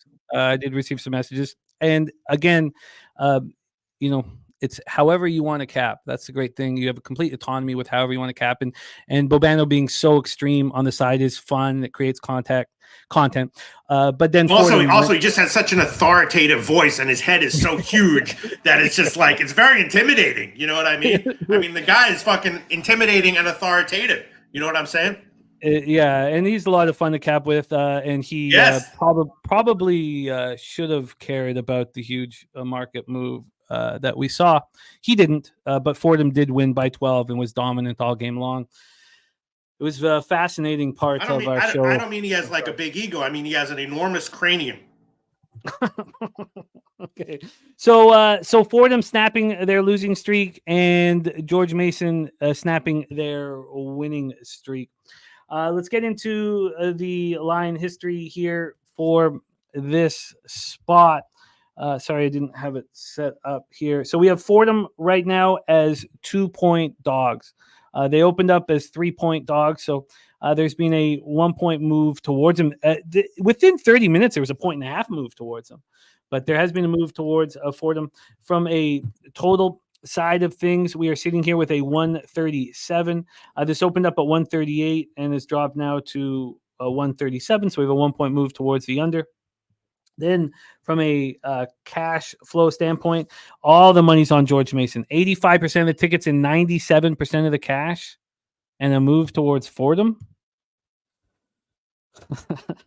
46% of tickets, 59% cash on the over. Take it away for us here, Pistol, Patriots, Rams. I have to take George Mason first half. That's kind of a no-brainer. I could take a -0.5 at 112 at Pinnacle, or the money line at -123. And you know me, I'll probably just take the money line. But I bet George Mason first half, no-brainer-ish, and I will make that a play here. They're a solid team, and not necessarily full game. I don't want them, but although if they're way down at the half, I might take them. But yeah, I like George Mason here to at least play well from the start. And let me just look around here. What do we got here? All right, okay. You can just give me the just I don't fucking know. Just give me the money line -123. George for current line Pinnacle. George Mason first half money line -123. All right, let's get that for you, George Mason first half money line -123. Aquinnum saying George Mason looked impressive with that comeback win over Dayton last week, and Coin saying Fordham is the play. I'm going to move past it. Do I want Fordham off a win? Do I want to fade George Mason off of a loss? But Coin saying 85% of the tickets, 97% cash on George Mason is nuts. Now, what we also could do is take a look at the money line, which also has 89% of tickets on George Mason. I mean, it's just crazy. Why? Okay, let's roll on. Next up, we stay in the A10. We have 2 back-to-back games here in the A10. So next up for us is 7 p.m. Eastern. We have the Massachusetts Minutemen, 17-10, 8-7 in conference at the George Washington Revolutionaries. So we have hit the taint play of the day. Our guy Matty Ice backing George Washington plus 7.5. And shout out to our guy Matty Ice.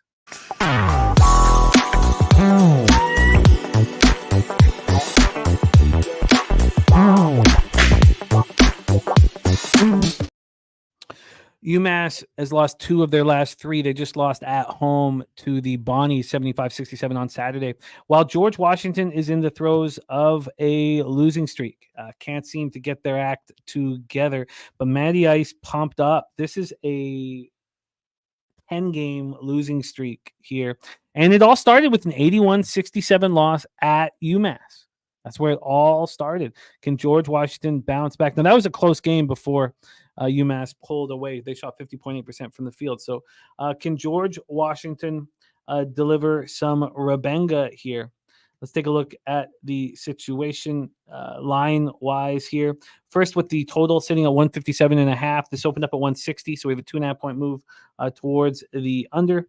And then from a point spread situation here, we have sitting at 7.5 is George Washington, plus 7.5. Open up at 6.5. We have a 1-point move towards UMass. And then cash wise, we have 35% of the tickets and 62% of the cash on UMass. Then 67% of tickets and 81% cash on the under. Take it away for us here. We have the Minutemen at the Revolutionaries. Pete, are you backing Taint? Well, I have no idea. I had no opinion on this one at all. So in a game like that, when someone like Matty Ice comes in and this is Taint play of the day, I'm not going to be cheap and add that to my official slate, but I'm almost certainly going to tail it. Because if I'm not seeing anything, then a lot of other people aren't seeing anything. But if he's seeing something that a lot of other people aren't seeing. So I'm going to bet it. I'm not going to add it. I'm not going to try to go for a cheap unit here and add it to my official plays, but I will almost certainly tail that. All right, that is the Taint play of the day on the George Washington Revolutionaries. We stay in the A10 for the next spot. Loyola Chicago Ramblers 20-7, 12-2 in the A10 at St. Bonaventure. Bonnie 17-10, 8-7 in conference at Riley Center, St. Bonaventure, New York. Loyola is rolling. I'm sorry. Can I just say one quick thing, Jimmy? I just realized if we go under 3 minutes in one of these games, Jose's not giving us seconds of credits for future games. That's bullshit. That's bullshit. But it'd be nice to keep this in 2.5 hours. Okay, you're right. Good point. I'm just saying we should be getting. We should have an extra minute and a half from that last game. All right, let's go, Jim. Let's go. These Ramblers are winning. They've won 7 straight. They've won 10 of their last 11. They've been excellent in conference, and they face the Bonnies for the first time this year. They've yet to face the Bonnies. So in the throes of a 7-game win streak, they just smashed George Mason at home. I don't know how much more confident the Ramblers could be. St. Bonaventure has won 3 of 4. They just won at UMass. They're playing good ball. This is a very interesting matchup here. We have Loyola Chicago tied for the lead atop the A10 with Richmond, and then St. Bonaventure 4.5 games back here in conference. So let's get into the line history here for this St. Bonaventure spot. We're sitting here with St. Bonaventure as 3.5-point favorites. Open up at 3.5, still at 3.5. There has been 9 cents of movement at that number towards the Ramblers. From a total side of things, we're sitting at a 140. This opened up at 139.5, but it got all the way up to 143. 143 yesterday. Now we're back at 140. And then when we get to the cash flow for this one, we have, come on, show your pace. We have St. Bonaventure with the under has 44% of the tickets and 79% of the cash. And from a spread perspective, we have 35% of tickets and 83% of the cash on Loyola, but the line's not moving towards them. Take it away for us here, Pistol Pete. Ramblers, Bonnies, and A10. It's going to have to be a pass for me. I'm not quite ready to bet on Loyola Chicago here, but at this point, there's no way I'm betting against them unless I have a good reason to. Slight lean, I guess, to the under, but I don't know. The lines look on. This is going to be a pass. And shout out to Nutflush Allen's mom, who has a keen eye for talent recognition. She watched this video and she said, that guy's a star. And shout out to Nutflush Allen's mom. This one's a pass for me, Jim. I mean, free bet. I'd put it on Loyola Chicago. Free bet on the total. I guess I'd throw it on the under. Maybe she just loves umbrellas. It's possible, too. It's certainly possible. Quite possible. For the next spot, Ball State Cardinals at the Central Michigan Chippewas. Chippewas 16-11, 10-4 in conference. Ball State Cardinals 13-4, 5-9 in conference. We're at Mount Pleasant, Michigan. Ball State's been doing a lot of losing. They did beat Northern Illinois 70-63, but came back and lost at home to Eastern Michigan 58-56, 5-9 in conference. Central Michigan had their 3-game winning streak snapped in a 88-60 loss at Miami of Ohio. Have to think this is a very angry Central Michigan squad here. I mean, they're 2 games out of the lead here, 2 games back of Akron, so they're rolling. Let's take a look at the line history here for this one. Nasty Nate saying Cab and Mike M love Ball State. Do they love them here? Because let's just see what the line history is telling us, but I have an expectation that I'm going to think that the Chips are a nice spot. Let's take a look at this line history here. We have the Chips sitting at -4. They opened up at -3.5. They initially went over to Ball State, but now it's to Central Michigan. So we have a half point move to Central Michigan. It's also juiced at that number at -113. So a half point move to Central Michigan. And then from a total standpoint, we have this sitting at 134, -105 to the under. This opened up. That's where it is. So there's been a 5-cent move towards the over. And then cash flow here for this chip spot. We have here we go. 65% of tickets, 60% of the cash on Central Michigan, a slight move towards them. And then from a total standpoint, we have 71% of tickets and 83% cash on the over. Take it away for us here, Pete. Sorry, did I have this set up for our Max? And yes, take it away. Ball State at Central Michigan. Yeah, I didn't get this one. I thought I liked Central Michigan. I didn't quite understand why the line was as low as it was. Now I'm seeing it's up to 4, and I was thinking maybe there's injuries for Central Michigan, but I didn't find anything. I didn't quite understand the line. I also was leaning under, so I guess the total's gotten bet up. But I think I'm liking Central Michigan first half full game and Ball State team total under. I guess I'm not exactly sure what's going on here. But Dabby Cab loves Ball State. Why would Dabby Cab pick a game like this and love Ball State? This is like the taint play of the day. There's a reason for that. I don't know. But I'm not sure if I think they love Ball State in general.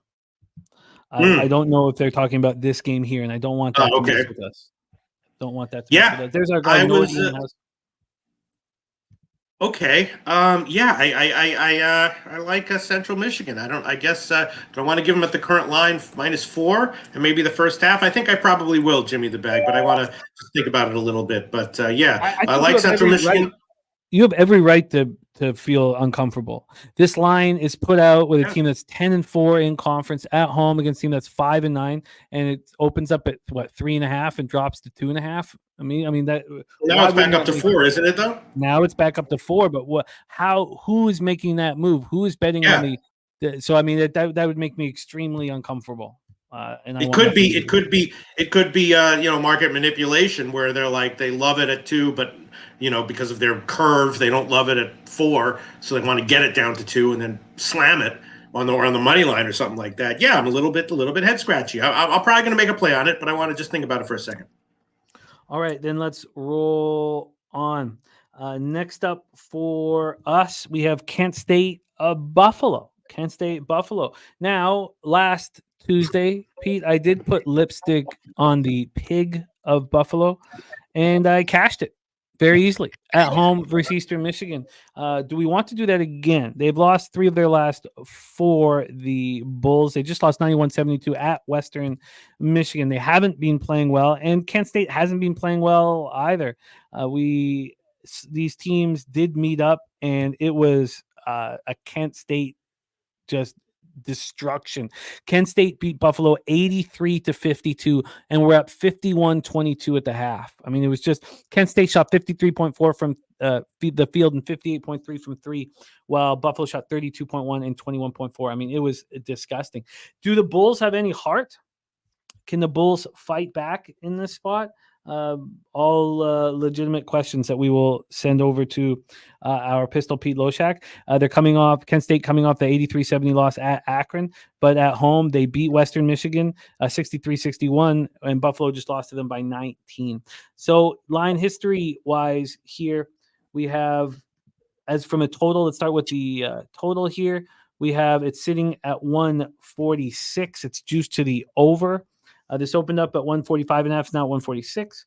We get over to the money line, or sorry, the spread, excuse me. Opened up with Kent State minus 15 and a half, they're now minus 14 and a half. There's been a 1-point move towards Buffalo. And then cash flow wise, to get this all together, we have no help on the total, no information on the total. And on the spread, 59% of the tickets and 81% cash on the Buffalo Bulls to fight back. Take it away for us here, Pistol. Bulls at Golden Flashes. Okay, well, first of all, I did bet the under, just a standard bet at 147. I think it's still there. Let me blow your mind a little bit right now. Can we just quickly add on an NHL thing for me, Jim? Of course. Martin Nisas over 2.5 shots on goal, minus 139, current line Pinnacle. Of course, he's for Carolina. It's going to be, if they're going to come back and play well, I think he's going to much more likely not to get 3 shots on goal. You know who that is, right? Martin Nisas. Yes, I have him in the hockey pool. I watch over 2.5 shots on goal, minus 139, current line Pinnacle. Add that on, Jim. Okay. Martin Nisas over 2.5 shot here for Pistol Pete Loshak. Back to this spot. I bet the under. Nothing crazy, but I bet it. I definitely would not want Kent State here. I'm not going to bet Buffalo. Free play, I guess I would throw it on Buffalo, I guess. I don't know. Tough, but I did bet the under 147, and I'll take it. I'll take it. Sure. Why not? I bet it. Why not? 147 minus 115 current line Pinnacle. I'll shop around. I could probably okay. Kent State under 147 minus 115. I can probably find a better line, but I'll make that official, Jim. All right, you got it. And I'm going to be on Buffalo first half. Buffalo first half for me here. I expect Kent State to take them too lightly here. Kent State is showing no character this year. Buffalo first half for me. Let's roll on. We stay in the MAC for the next spot on the board. And it is the Akron Zips, 20-7, 12-2 in conference. The Ohio Bobcats, 15-12, 9-5 in conference. We are in Athens, Ohio for this one. Akron, of course, at the top of the ledger, 1 game up on Toledo at this point. Let's pull this one up and set it up. Akron, Ohio, trying to get through this giant college basketball card. If you hear the bell, that means our 3 minutes are up. Akron is won 2 of 3. They did suffer that loss at Toledo. That was last Tuesday. We were on Toledo together on that one, Pete. And then they came back and beat Kent State 83-70. That was on Friday. Ohio has won 2 straight. They beat Kent State as well at home, 63-57. That was last Tuesday. And then they came back on Saturday and they dominated Northern Illinois 80-59. Ohio now 3 games back here in the standings. So this is a huge game for Ohio. Now they played Akron. Ohio went to Akron and lost 67-58. Akron were 7.5 point favorites and covered in that one. Akron shot very well from 3 and Ohio was terrible. This is setting up for me to be interested in Ohio. Let's take a look at what the line is. We will start with the total. Total sitting at 143, a minus 115 to the under. It opened up 144.5, a 1.5 point move towards the under. And from a spread perspective here, we have Ohio -1.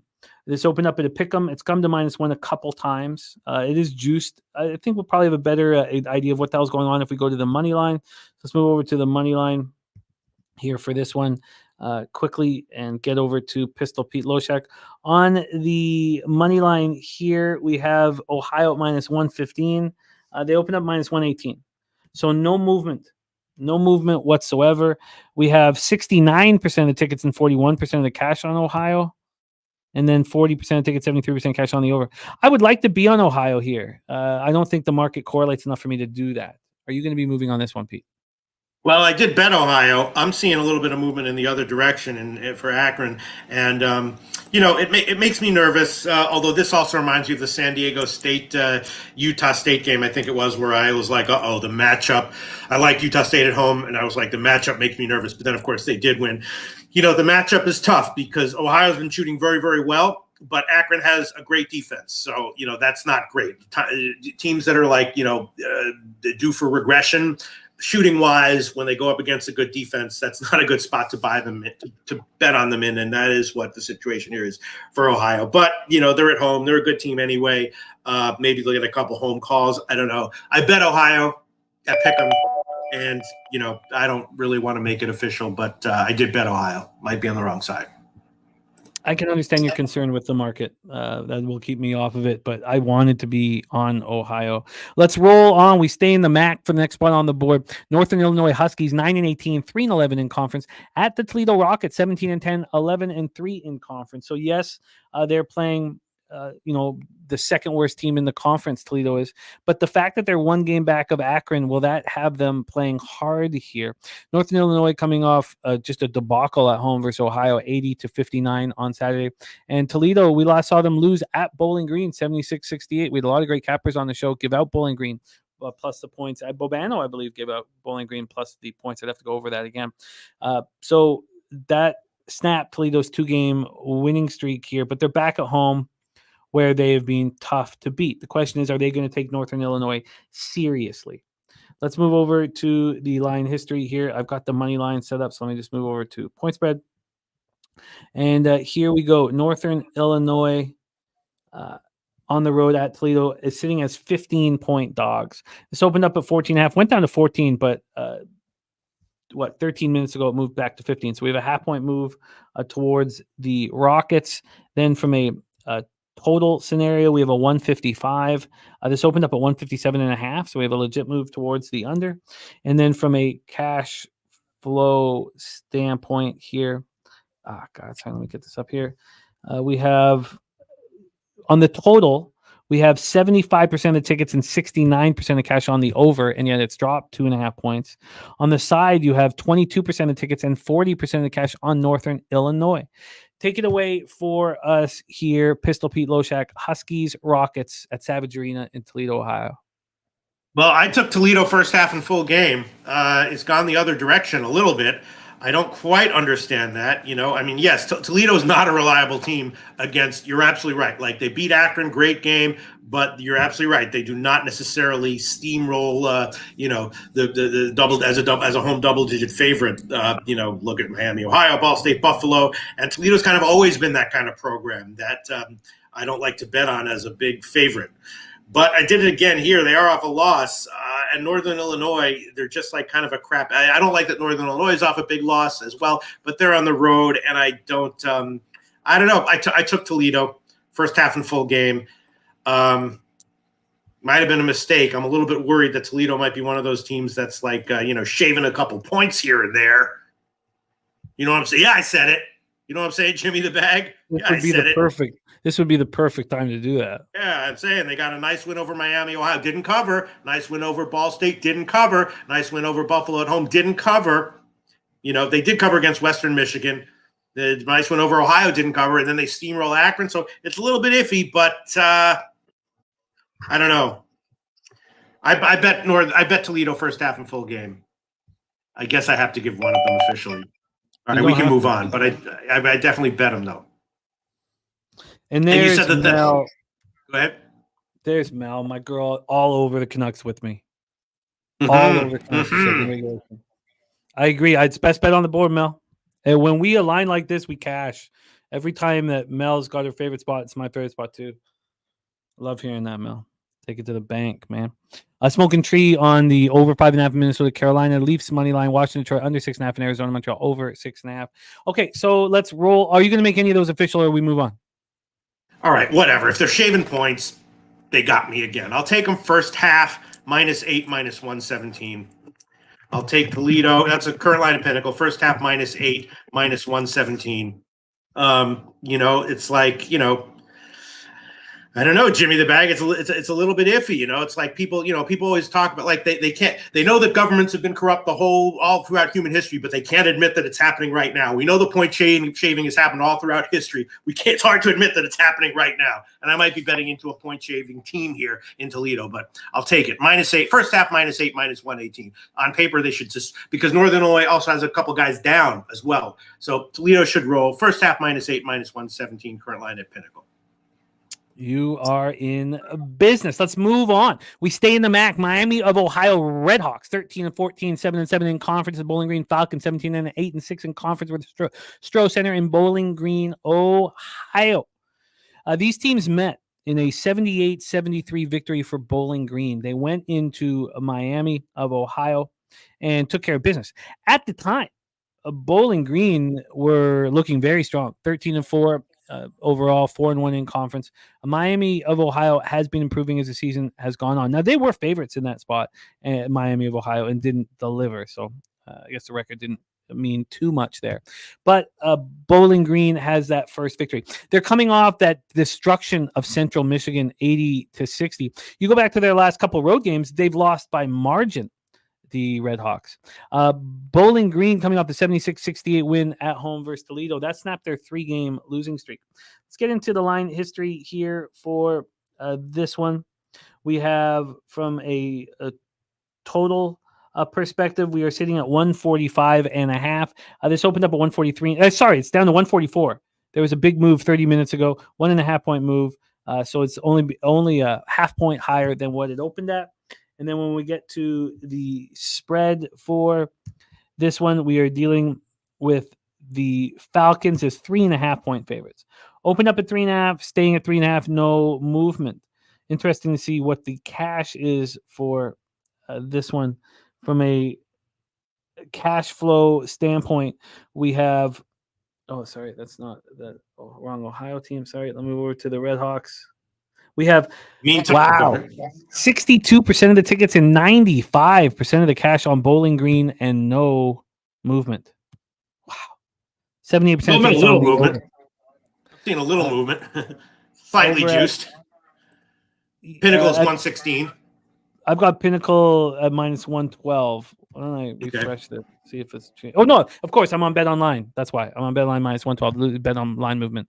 Take it away here for us. Go get that cash, Smoking Tree. I'm right with you with the Pelicanos. Take it away, Pete. This is a fascinating one. Redhawks, Falcons. I don't know, man. Again, I like Bowling Green. I bet him. I also had a lean to the over, so I would have a lean to the Bowling Green team total over as well.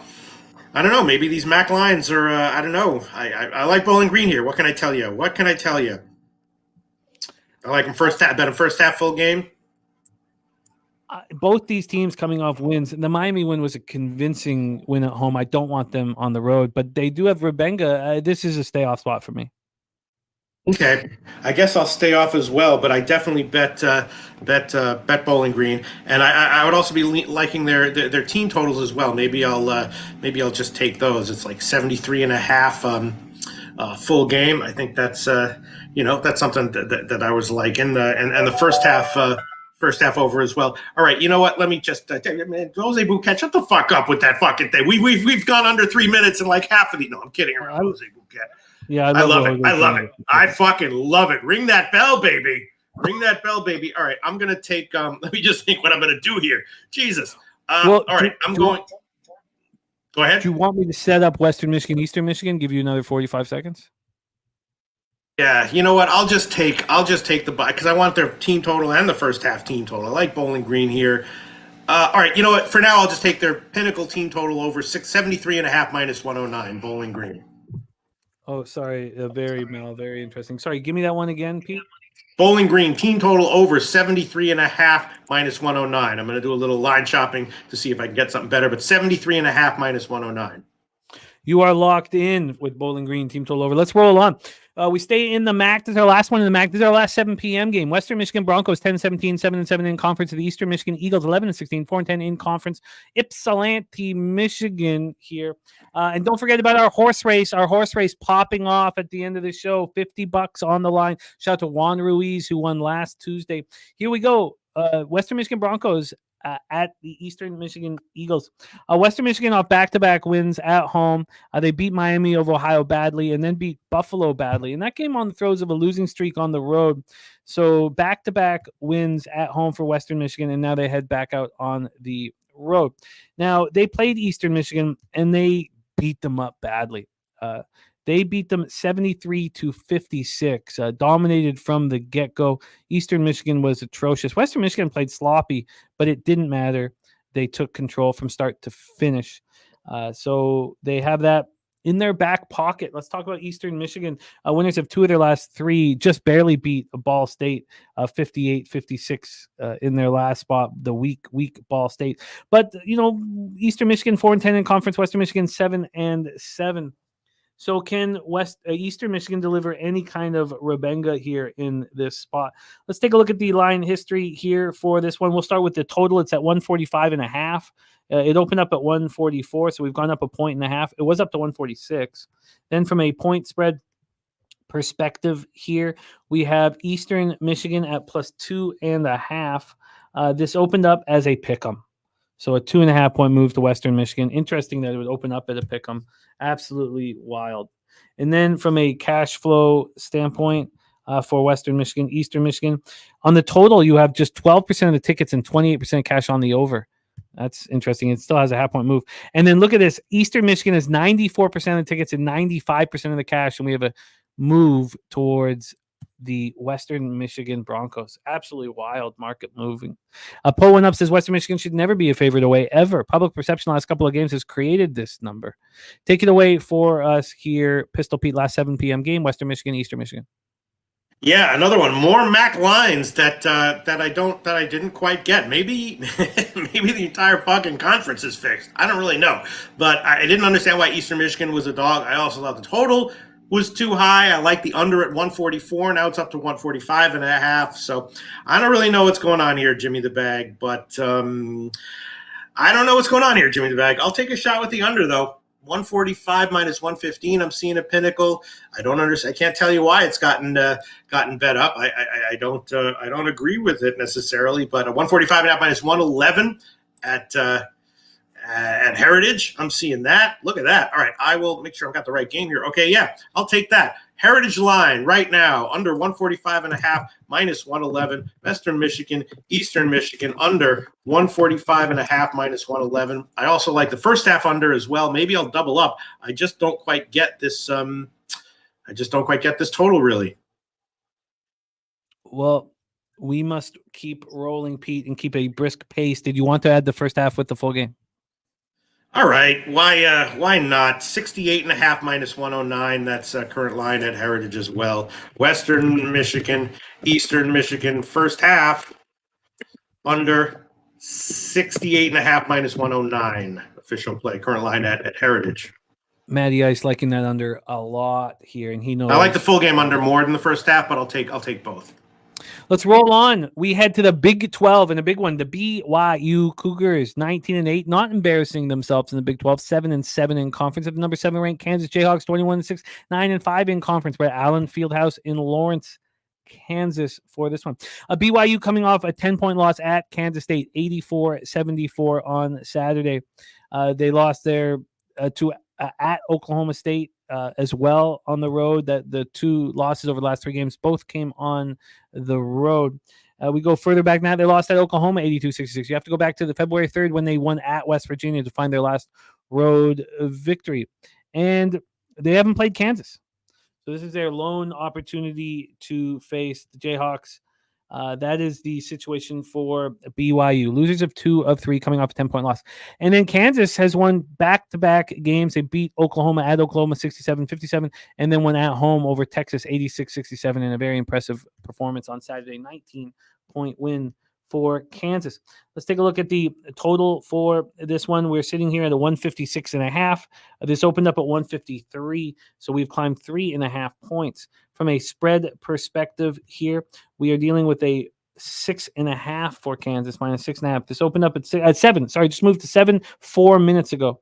So that's a full 1-point move towards Kansas from 6 to 7. We get into the cash flow for this spot. We have, here we go, 81% of the tickets and 86% of the cash is on Kansas. 81 and 86. 54% of the tickets and 85% cash on the over, and it's gone up 3.5 points. Take it away for us, Robert Franklin, on Kansas minus 6.5. Peter, are you? I'm feeling this is going to be a game where like people are going to have strong opinions on both sides here. Of course, BYU is terrible ATS on the road as they are most years. Kansas, though, off a big home win over Texas and not necessarily that reliable as a favorite against a good team like BYU. So it's going to be a pass for me. Kansas also isn't very deep. I would love to take BYU, but their issues on the road are obviously at least somewhat fundamental. And they're also, they shoot a lot of threes, so that would be why, they might be a lot worse on the road in a fundamental way. So pass for me. I have a feeling we're going to see strong opinions on both sides. We'll roll on and we head over to the Missouri Valley Conference, the MVC, for this next one. 8 p.m. Eastern. Valparaiso Beacon 6-23, 2-16 in conference at Northern Iowa. Panthers 16-13, 10-8 in conference. McLeod Center in Cedar Falls, Iowa. Valparaiso in the throes of a losing streak. What an ugly season they have had. They are losers of 10 straight basketball games. And Northern Iowa was one of them. They lost at home to Northern Iowa 86-67. They just looked bad throughout. Northern Iowa shot 66.7% from the field and 50% from 3, and easily and comfortably took care of business. On the other hand, for Northern Iowa, they've won 3 of their last 4. They're coming off a 91-77 home win versus Drake on Saturday. So that is the situation. Let's take a look at the line history. We have, from a total perspective, this opening up at 146.5, now 147.5. 1-point move to the over, and this is all bet online moves. This opened up at 14 and it's now 15.5. We have a 1.5 move to Northern Iowa, and from a cash flow scenario, 71% of tickets and 78% of cash on the under. And on the spread, you have 60% of the tickets and 82% cash on Northern Iowa. Is this just a Northern Iowa smash and grab? Me personally, I don't know. That was a big win against Drake as a home dog, so I don't necessarily want him. But Valpo is bad. They're not covering. Their 2 covers were by small margins as a big dog. So that's this kind of game. Yeah, I would definitely take Northern Iowa first half or full game, but I'm going to pass on this one. Yes, I understand the pass. I don't find it appealing either. So let's roll on. Next up for us, we head to the Sun Belt, 8 p.m. Eastern. UL Monroe Warhawks, 11-16, 6-10 in conference at Texas State Bobcats, 12-17, 5-11 in conference. We are in San Marcos, Texas for this one. Let's take a look at the situation. We have UL Monroe, losers of 2 of their last 3. Both those losses came at and at home in a home-and-home versus Troy. They did not look good in that spot. But those are the lone losses of late for UL Monroe, who were horrific to start the year, but have been much better of late. 6-10 in conference. They're ahead of Texas State. Now, they faced the Bobcats January 13th. That was in the throes of a monster losing streak for UL Monroe. They lost 67-54 at home. Texas State shot 54.5% from 3, while UL Monroe shot 7.1% from 3. So a disappointing effort by UL Monroe. UL Monroe, this is their second to last game of the season here. Texas State got back to their winning ways, snapped a 3-game losing streak with a 68-59 win at Georgia State on Saturday. Both teams played on Saturday. There is Sun Dizzle in the house as it's a celebration day. Got himself out of a jam. I Oh, hell yeah. I don't know what that means, but I will be calling right after the show to Yo, find Son out Dizzle, what that come to means. New York. Let's hang out. When you're in New York, you better fucking call me, pal. If you ever, does he ever come to New York, Jim? Oh yeah, of course he does. He does? He's all over North America. But we need him in San Antonio in 3 weeks. That's what we All need. right, so then he probably knows that I'm here and he's like not calling me for a reason. Okay, I hear you, but you don't have to call me. I would love it if you would, though. I don't have that much fun these days. Texas State opening up at -5, now -5.5. A half-point move over to Texas State. Half-point move there. From a total side of things, we have it sitting at 135. That is exactly where it opened, so no movement. There had been a move towards the over early and to the under later. And then from a cash flow perspective here in this spot, we have 92% of tickets and 97% of cash on Texas State. 92 and 97, Pete. 67% of tickets on the under. We don't have cash flow. Wow, a lot of money on Texas State here. Can the Warhawks fight back, Pete? Yeah, I don't know what's going on here. This one, I like the under, but not only has it not moved down, it looks like it's moved up a little bit. I don't know, which I guess could be some kind of manipulation. I don't really know. Maybe I'll just chuck on the under. I can't quite explain why there hasn't been movement yet. Maybe there will be movement later, but I'll take it. Why not? Because if it hits, there's some reason why it's heading up a little bit and why it hasn't gotten bet down. But what the hell? I'll take it. Under 135 -111, current line of Pinnacle. Maybe I should take the 135. No, I'll just take 135. -111, current line of Pinnacle. Under 135 at -111? Yeah. Current line Pinnacle, yeah. I'm interested in backing the Warhawks first half in this spot. Quite interested in it. Now, they've been bad on the road. Maybe I should just stay off. Sorry. Bet online is 110. Give me that. 110. I'm going to spend some more time on it, but I do have some interest in the Warhawks. Let's roll on. Oh, look at that. Billy Friedrich, a small future bet on Brandon Pfaadt to win NL Cy Young at 75-1. I love it, Billy Friedrich. Oh, shit. MLB just around the corner. It'll be fun to watch. Justin McAvee's going to be in New York in May. He's going to look me up. Hell yeah, Justin McAvee. I love it. And he'll also be in San Antonio, so you get to hang out with him. Oh, right on. Set the tone. Let's move on. 8:30 p.m. Eastern with the SIU Edwardsville Cougars 16-13, 9-7 in conference, facing the Eastern Illinois Panthers. Eastern Illinois Panthers 13-16 and 7-9 in conference. This is your lone 8:30 start. Let's get this all set up for us. OVC, we're in Charleston, Illinois, for this one. Lance Arena, famed Lance Arena. SIU Edwardsville had their 3-game winning streak snapped in a 76-71 loss at Tennessee State on Saturday. They shot 35.8 from the field, 26.7 from three. They were terrible. They were 2.5-point dogs. They were down big at halftime, and they came back. They were horrific out of the gate. Just a horrible start. They almost got back in the game. Eastern Illinois with 2 losses. They also lost at Tennessee State. They lost 78-73. Follow that up on Saturday with a loss to Tennessee Tech by 8. Tennessee Tech shot very well against them. Tennessee Tech were 1.5-point favorites and took care of Eastern Illinois. So both teams coming off of losses here, and both teams very close. SIU Edwardsville 3 games out of the top of the ledger, that's tied with Moorhead and UT Martin, and Little Rock. Eastern Illinois 2 games back of SIU Edwardsville. So then the next question is, have these teams faced each other here? So is there any kind of rebenga in play?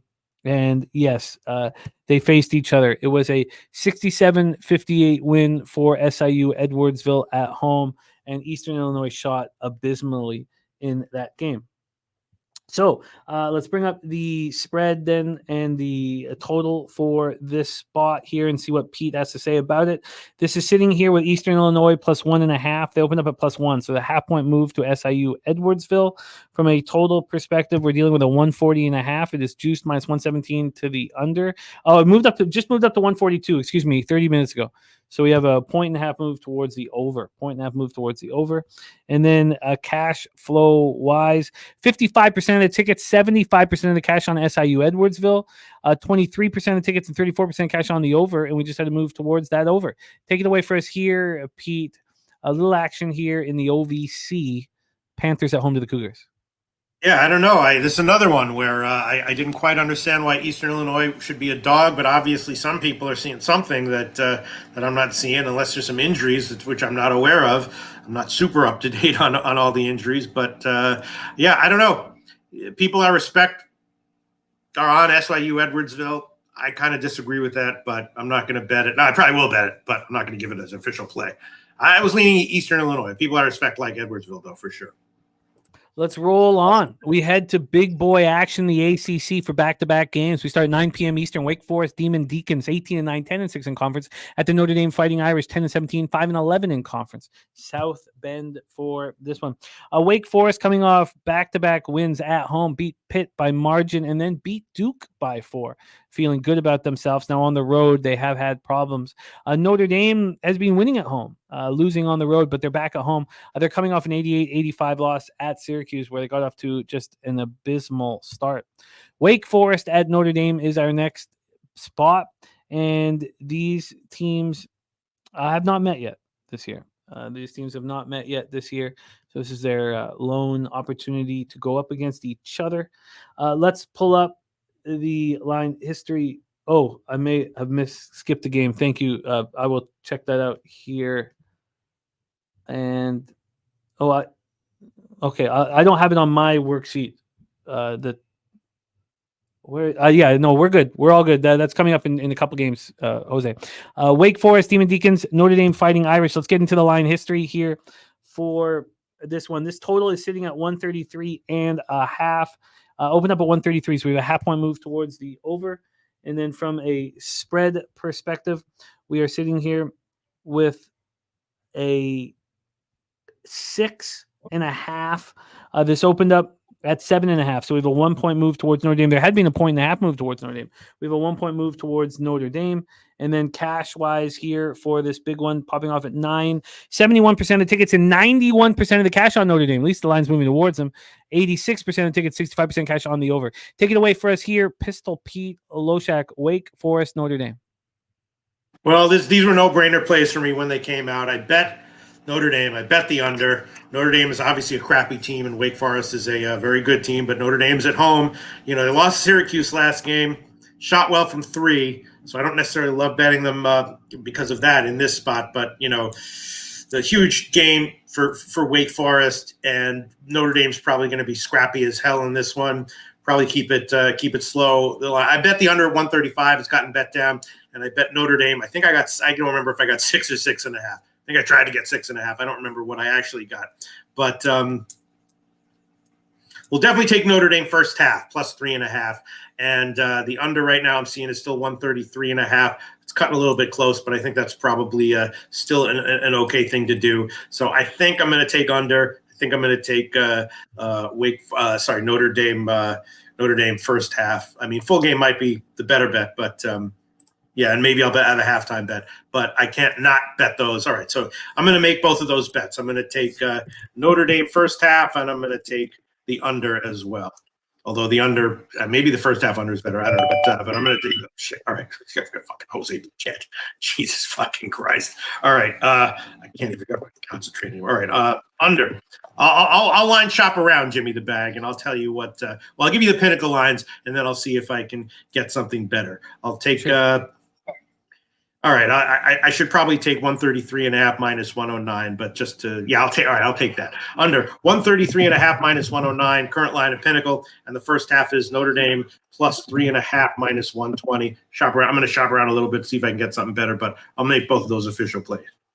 You are in business, and we roll on. We stay in the ACC for this next spot. NC State Wolfpack 17-10, 9-7 in conference. Florida State Seminoles 14-13, 8-8 in conference. Where Donald L. Sorry, Jim. Sorry, Jim. Sorry. I see at Heritage 134 minus 106. So give me that 134 minus 106. Sorry to cut you off. You got it, my man. 134 minus 106. Yeah, you got under 134 minus 106 plus 3.5 minus 120. We have Wolfpack Seminoles next up here. NC State bounced back from that 87-83 loss at home to Syracuse. Sorry, Jim. Yeah. I'm seeing Heritage as well. 3.5 minus 111 or 4 minus 123. I'll just take the 111. 3.5 minus 111. Current line Heritage. Thank you, Jim. Sorry. You got it. No worries. All good. Here we go. NC State, winners of 2 of their last 3 here, winning 81-70 at home to Boston College. Now, they have not played Florida State this year. So they have not faced Florida State. So there's no Rebenga, nothing to worry about from that scenario. And Florida State coming off that 74-63 loss at Clemson on Saturday. They also played Boston College just before that, a similar opponent within the last week, and they beat Boston College by 8 at home, while NC State won by 11 at home. But Florida State is at home here. Florida State right now 8-8 in conference, 5.5 games back of North Carolina.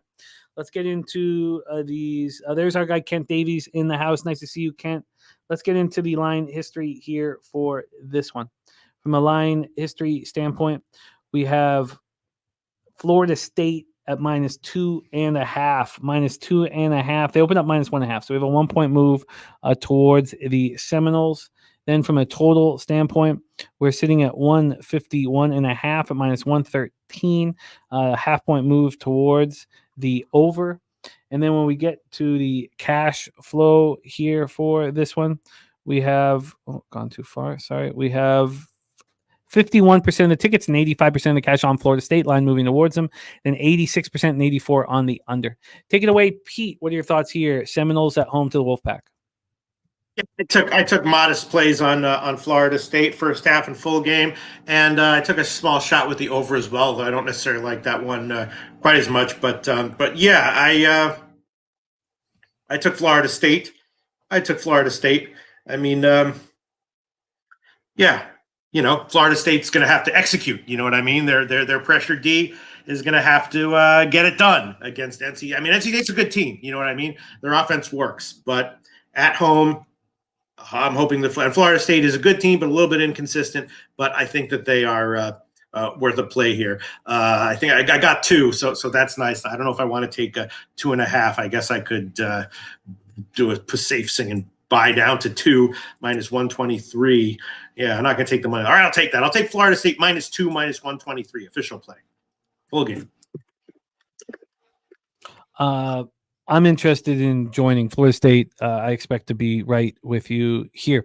Let's roll on. Next up, we have 9 p.m. Eastern, the Texas Longhorns, 17-10, 6-8 in conference at the Texas Tech. Sorry, Jim. Raiders. Sorry. It's all good, buddy. Once again, Heritage has 117. Let me get that. Florida State -2, -117.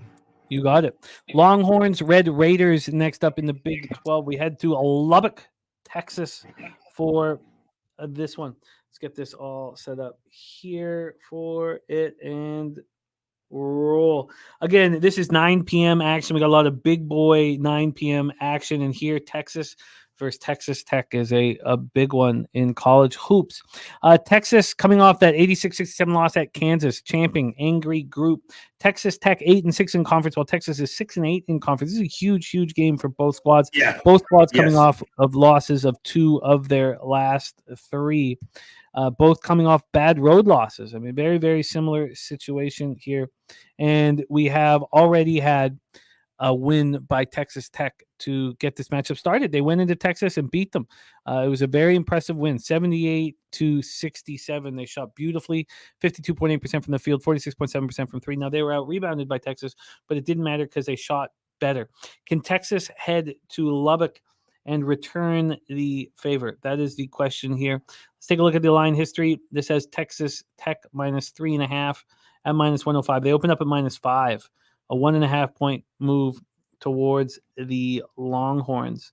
Then from a total scenario, we're sitting here at 145. This opened up at 144, a 1 point move towards the over. And then cash flow wise for this big one, we have 60% of the tickets, 57% of cash on the Longhorns, 67% of tickets, 85% of cash on the under. Take it away for us here, Pete. Longhorns, Red Raiders. Wow, look at this. Mike M loves Texas Tech -3.5. I mean, yeah, it's a huge game for both of these teams, right? They're longtime rivals, all that. This is the last regular season Big 12 game for them. I guess I would be, slight lean under, but it's one of those games where, and it may be the first half under, but it's one of those games I think where it's going to be like, the first 5 or 8 minutes, super intense, super low scoring. You're thinking the first half under is going to cash, and then towards the end it picks up, and then the last couple minutes there's like late baskets, and it gets to like 70 or something like that, and your first half under loses. But it's going to be an intense game. Maybe like first 10 minutes under is something I would think about. And as far as the spread is concerned, I don't know. A game like this, Texas getting 4 points, that's what I was thinking. And then when I see Mike M liking Texas Tech, I don't know what to think here. I guess Mike M will take me off of Texas is what will happen. My plan then at this point after breaking it down was to be on Texas. Market move towards them. But it's not been good for my bankroll to be opposite Mr. Money. So I'm off. Yeah. Do you want to roll on? What are your thoughts? I'd love to take the under, but more so the first half under, but much more so like the first 10 minutes under. But that's getting a little too cute. We'll hold off for now. But I predict this game will be like super low scoring in the first 5 or 8 minutes. And if you bet the first half under, you're going to be like, oh, this is gold. And then it's going to pick up at the end and then lands on like 70. I feel you. Let's roll on. Next up for us, though, we head to the Big Ten. Penn State Nittany Lions 14-14, 8-9 in conference. Iowa Hawkeyes 16-12, 8-9 in conference as well. Carver Hawkeye Arena in Iowa City, Iowa. Penn State winners of back-to-back games at home. On the road, they've struggled, but at home, they've been very good. They beat Illinois 90-89. It was an incredibly exciting comeback victory. And then they beat Indiana 83-74. Iowa coming off a loss at Illinois 95-85. That snapped their 2-game winning streak. So that is the situation we are faced with. Penn State at Iowa. We take a look at what happened the first time these teams met. It was a very comfortable 89-79 victory for Penn State at home over Iowa. Both teams shot very well from the field, but Iowa struggled from 3 and played poorly, sloppy, 18 turnovers. Justin McKelvey says Iowa -9 is second best bet of the day. By the way, Justin McKelvey also on Texas +3.5.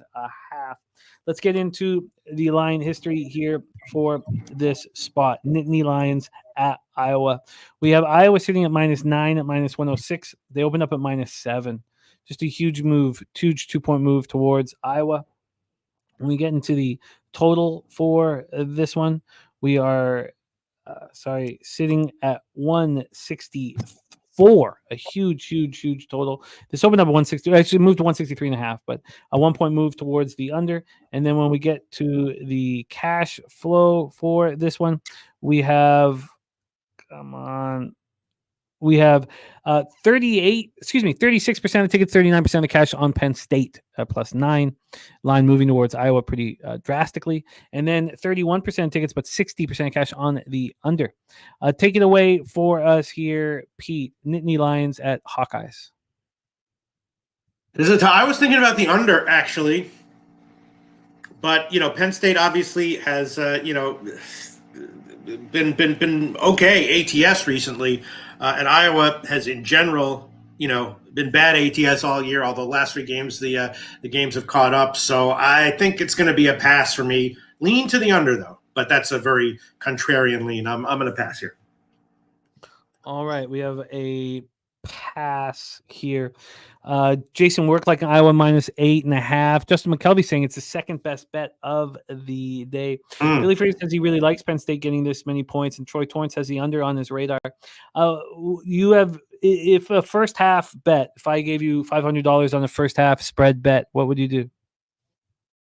I don't even know, but I'll tell you one thing I do want to do. Throw on Central Michigan for me. -4, -110. Current line Heritage. I can't not take it. Can you throw that one on there for me? Yes. Central Michigan -4. Central Michigan -4, -110. Current line Heritage. Loshak, Central. Yeah. Michigan. First half. Well, if Justin McElvey says it's a great bet, then I throw it on Iowa. But I really don't have an opinion on it. Oh no! Spreadsheet play day is the Mavs +4.5. I'm going up against that. I don't like seeing that. Georgia, the spreadsheet play day in college. Ron, thank you so much for sharing your action with us. Georgia? Oh no. Oh no. Georgia? Oh no. Okay. Oh no. I'm just copying and pasting these spots Hey. here for Ron Crawford. It is the Red Wings -1 though in NHL, which I like to Hell see. yeah. All right. That's okay. If the All right, Wings we win, move- but Georgia loses, and I took the under. I like the under and the team total under as well. So maybe Red Wings will cash, under cashes, Georgia team total under cashes, but they cover. Here you go. We move over to the Mountain West. We have just a handful of games, 6 games left here for us. We head over to Laramie, Wyoming for this next spot on the board. 9 p.m. Eastern with the UNLV running Rebels 16-10, 9-5 in conference. The Wyoming Cowboys 13-14, 6-8 in a conference. Let's take a look at the line history. UNLV with back-to-back wins just beat Colorado State at home 66-60 on Saturday.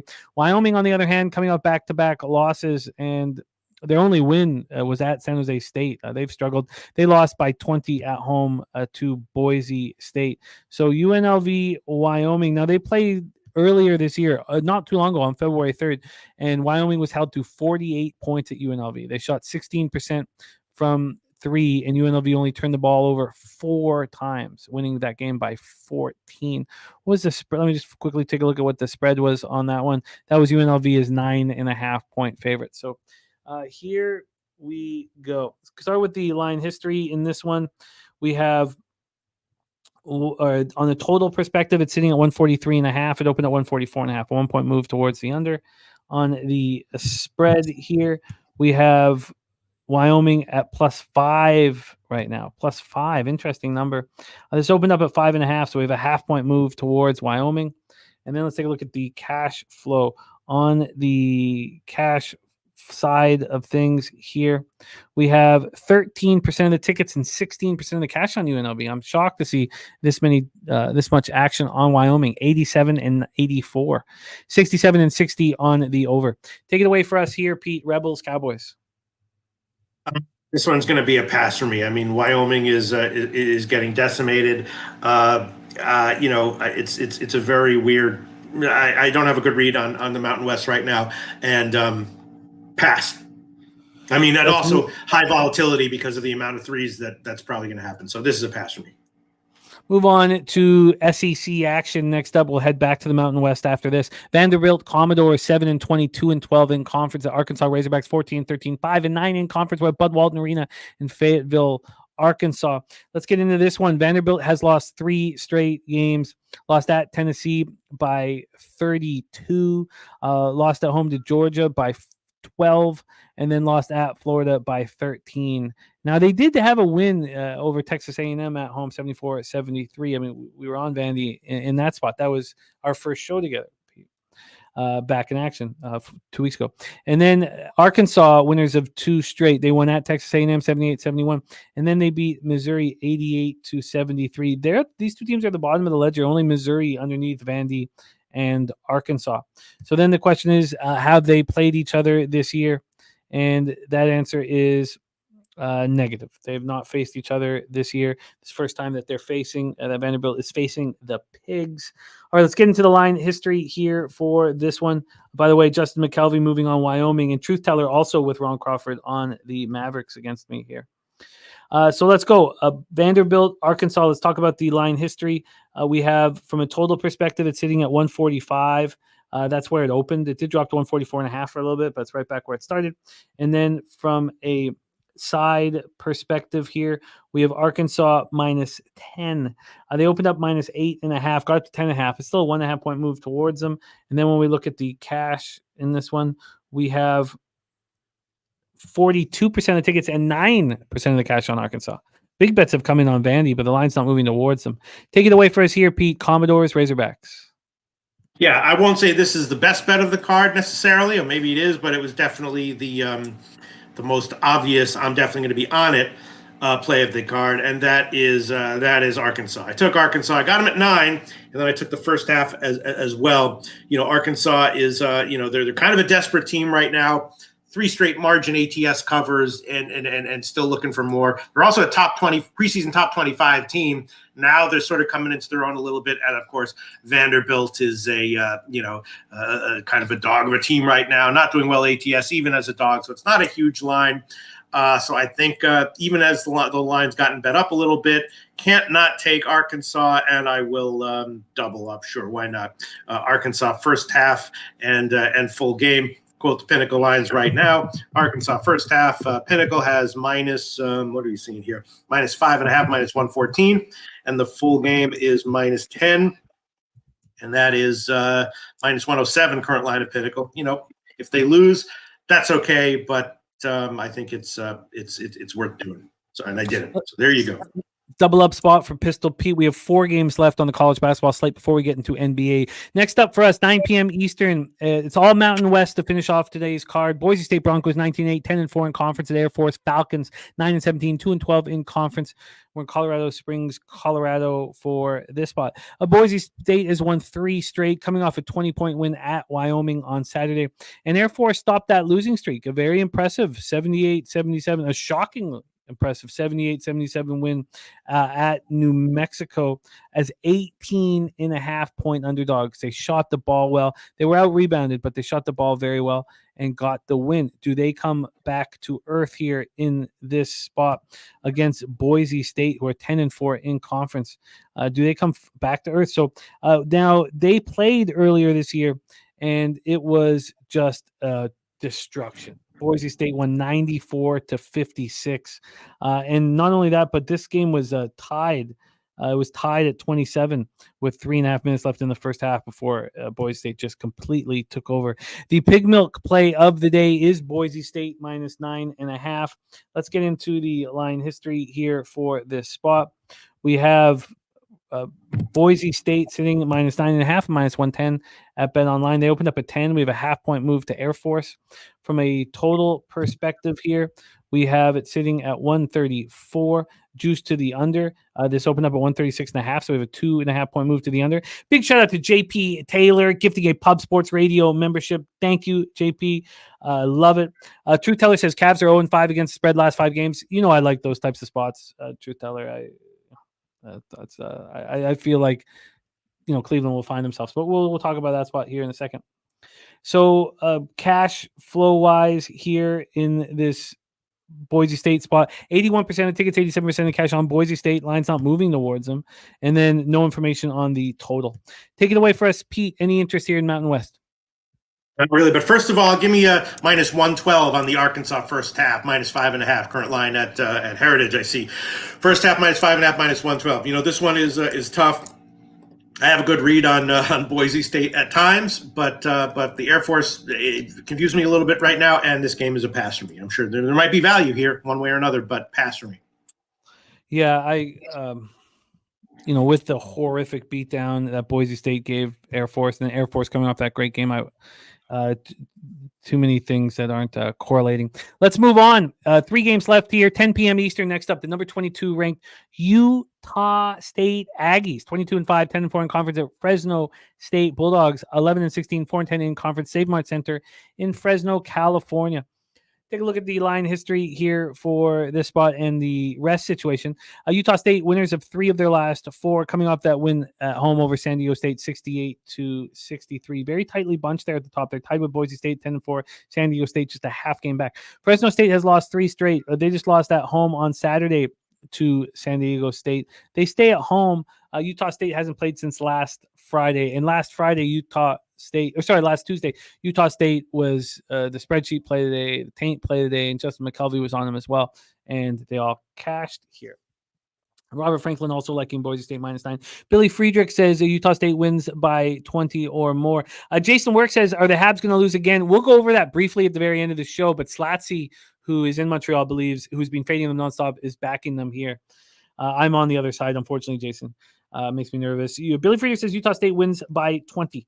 Let's take a look at the line history here for this Utah State, Fresno State spot. Total wise sitting at 144, opened up at 143, a 1-point move to the over. Spread wise, this is sitting at Utah State minus 11.5. They opened up at 10.5. The initial move was towards Fresno, and then it came back to Utah. And then cash flow wise here, we have 78% of tickets and 97% of the cash on Utah State, 50% of tickets, 65% cash on the under. Take it away, Pete. Any interest here in Utah State, Fresno State?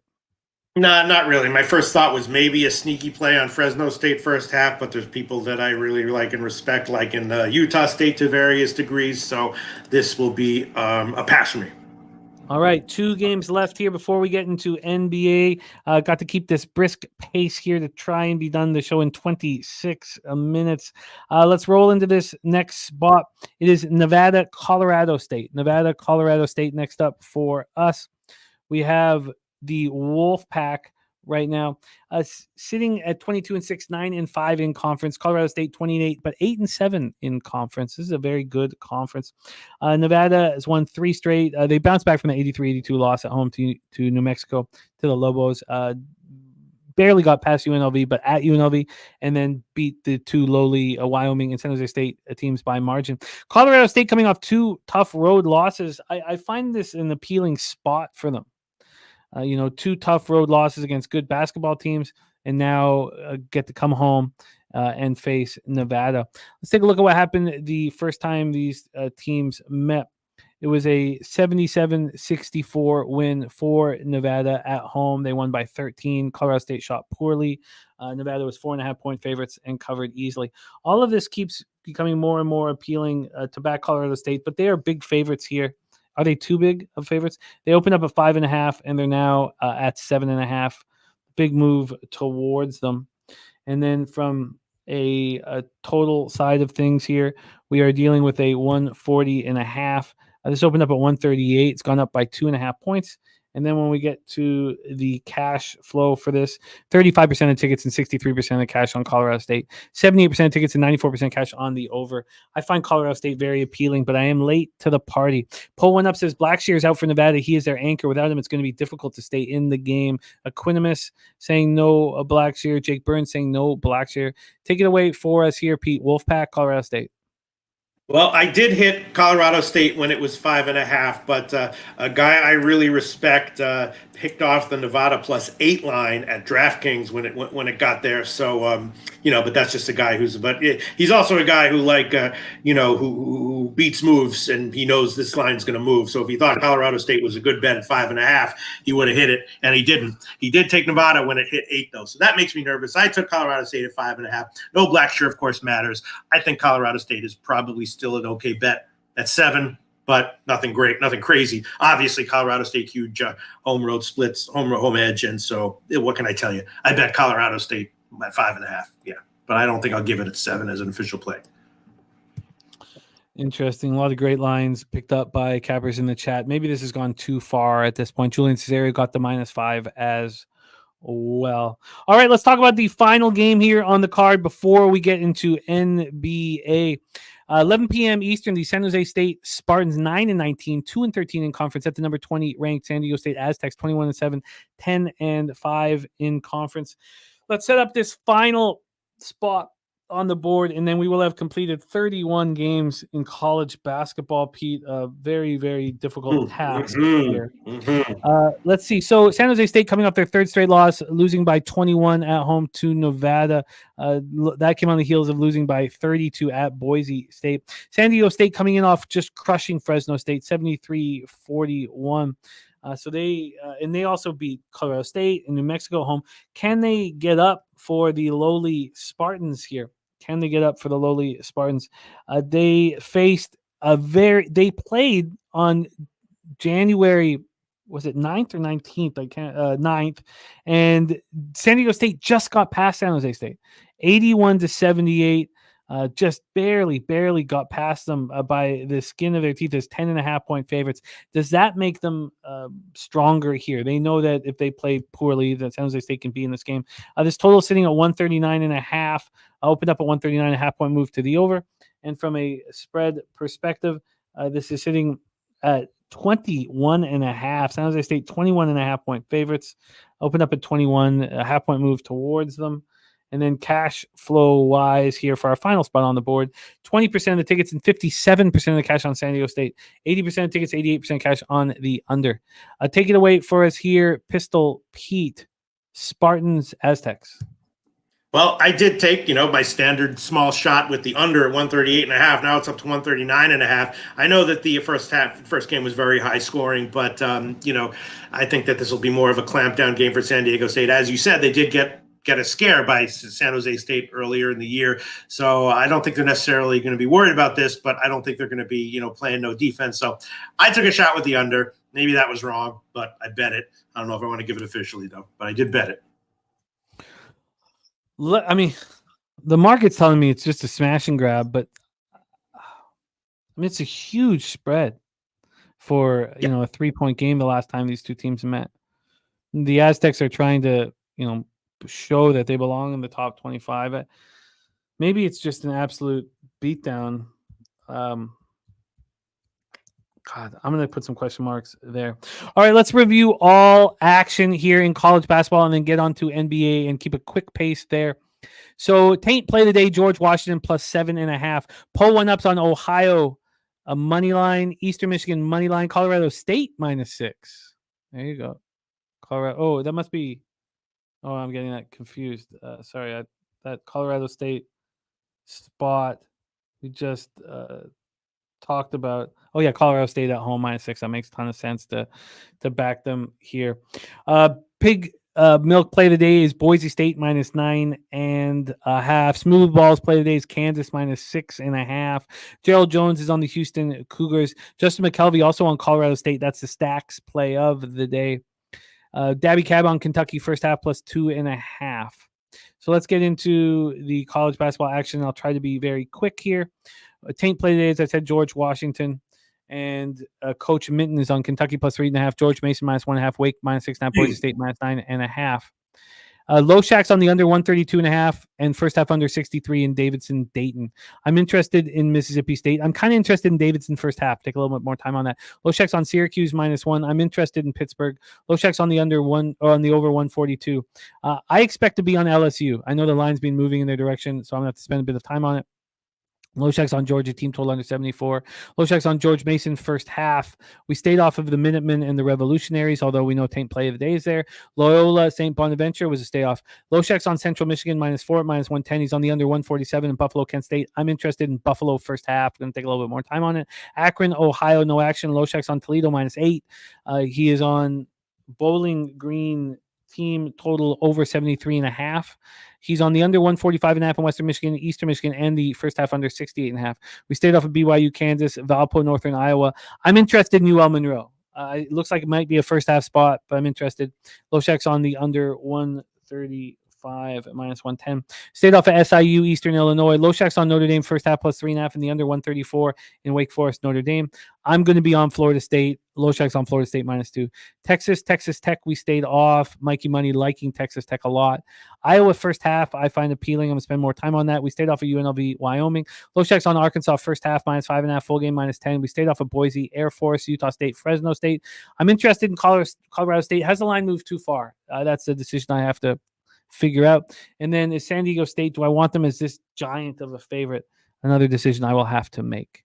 By the way, Tone Miggins gave us Syracuse moneyline -125, -125 moneyline. That's a 2.5 unit play for him. And there you have it. And the spreadsheet play today is Georgia. All right, Pete, excellent work. Excellent work. That is college basketball. That was not easy. Let's move into NBA and keep a brisk pace and see if we can get this in under that 3-hour mark that we were looking for. Are you ready to rock? Yes. Okay. So, my friend, you set these games up, and I'll knock them down. Yes. All right. Dallas, Cleveland. Dallas is a spreadsheet play of the day. Holy shit. All right. Dallas lost an Indiana game, blown out. They had won 7 in a row straight up before that, and Cleveland beat Washington on the road. They didn't cover, but before that, 5 straight up losses for Cleveland. So my first thought was maybe under. Cleveland seems like they'll be pissed here. I don't really know. My first thought was under. No real sense as of right now. This was a must bet for me. This is all correlated. This all worked for me. Everybody in the chat is on Dallas. I do not see this as a big bounce back spot. Ron Crawford on Dallas. Truth Teller on Dallas. Ian Shaber on Dallas. Justin McKelvey on Dallas. Von Polo on Dallas. My pleasure, Robert. Love capping with you, man. Wine Time is on the Cavs -4.5. I got the Cavs -4. It's now 5 at Pinnacle. Tori Coker is play of the day. Is Grandma Baked the Cookies play of the day? Cavs first half -2. Jason Work on the Cavs. DC Capper on Dallas. So we have most of the Cappers on Dallas, but some of us on Cleveland are coming out of the woodwork. I'd like to fade Dallas on a lot of this road trip. And this is a perfect opportunity to right here against a Cleveland team that's not covering and not been playing well. I expect them to start getting right as we move forward. And I don't want them to get too right, obviously, because I've got the Bucks at +275 to win the Central. This opened up at -3.5. It's now -5, a 1.5 point move towards Cleveland. From a total standpoint, this is at 233. This opened up at 233. It's been under and over that number, but it's right back from where it started. And then we get into the cash flow here for this one. Sorry, let me just move up to NBA. And we have 60% of the tickets, 46% of cash. So bigger bets are coming in on Dallas, but can't help but see this line, moving towards the Cavaliers, which is exactly what I wanted to see. We have 76% of tickets and 88% cash on the under, but it's right back from where it started. So Mavericks had their 7-game winning streak, snapped on 133, 111 loss in Indiana on Sunday to start this 4-game trip. This is the first of a back-to-back.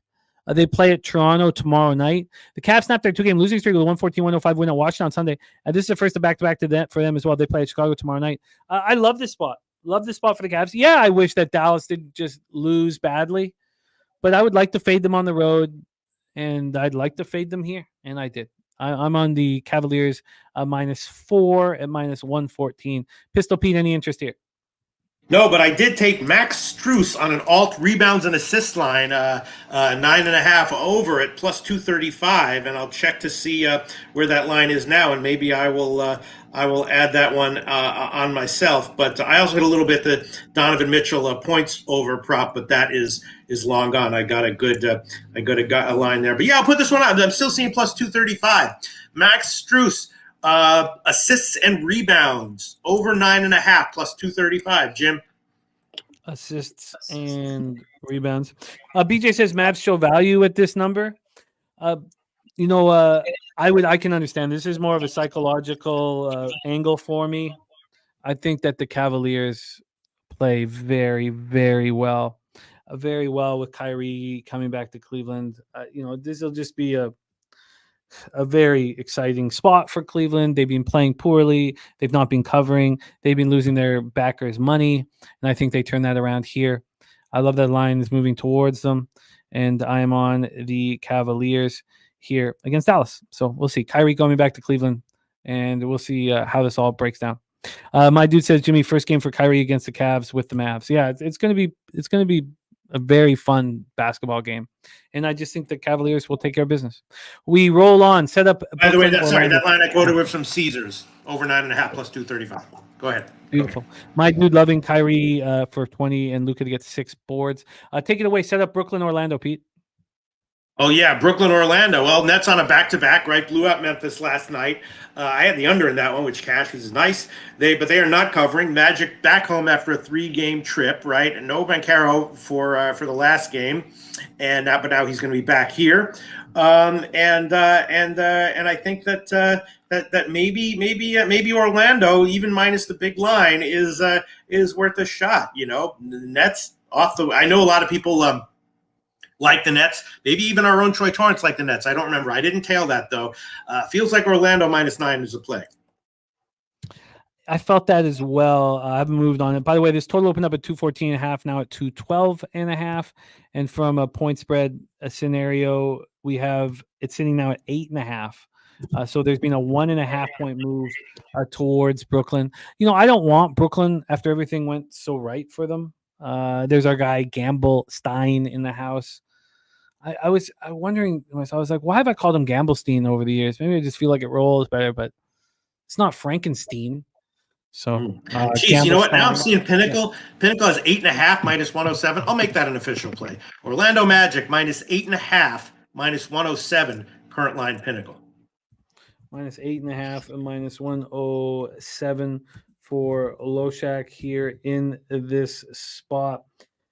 So, also another thing about the Cleveland Dallas spot, which I wanted to talk about, and I know we're trying to rush so fast, but 49.4% from the field, Cleveland's playing, but they're not shooting any, they've been horrific from three, 34.6%. Do I really think that Dallas is going to continue to shoot 10%? Now, that's just post All-Star break. Do I really think that Dallas is continue to shoot 10% better from three than the Cavaliers? The answer is no. But here we go. Brooklyn Nets, Orlando, Magic, Kia Center, Orlando, Florida. Brooklyn 1-2 over their past 3 games, and they've been shooting horrifically, 28.1% from three, where Orlando's been spectacular, 47.5 from the field, 46% from three. They've been playing at a very slow pace. So Orlando, 94.17 possessions a game. That's 28th in the NBA. We've seen this 1.5 move towards Brooklyn, and they're on the second half back-to-back. This is a 1.5 move towards Brooklyn with 8% of the bets on them. We don't know what the cash flow is, but that makes me nervous for anyone backing the Magic, and that was my initial plan. 56% ticket, 75% cash on the under. That's around the second half, back after snapping their 4-game losing streak with that 111-86 win at Memphis last night. And the Magic had their 3-game winning streak snapped in that ugly 109-92 loss to the Hawks on Sunday. This is their 3rd game in 4 days. I'm off of this spot here, off of it. But Loshak on the Magic -8.5. Let's roll on. Pete, Golden State Warriors, Washington, get a set. Yeah, I don't know, man. I mean, Washington obviously huge home dog. Washington can't buy a straight up win, but they have been covering ATS recently. And Golden State, beat down at home by Denver last game, but before that, they have been winning and covering. Under trending in general. Should be a big game for Jordan Poole, right? So maybe he'll have a big game. And I was thinking, looking at the matchups, maybe Kuzma under points.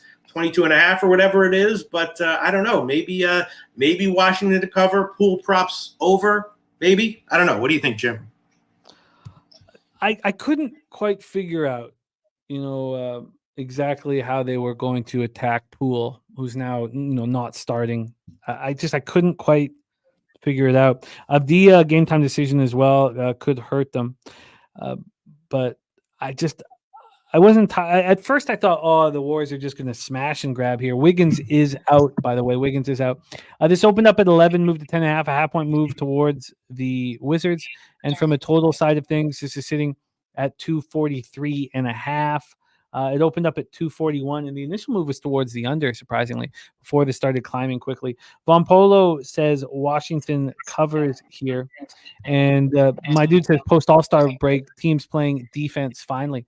The Wizards still fastest pace in the league, and it's fast since the post-All-Star break, 106.33 possessions a game. They're flying, but they're just shooting the ball poorly. 40.6 from the field, 32.8 from three.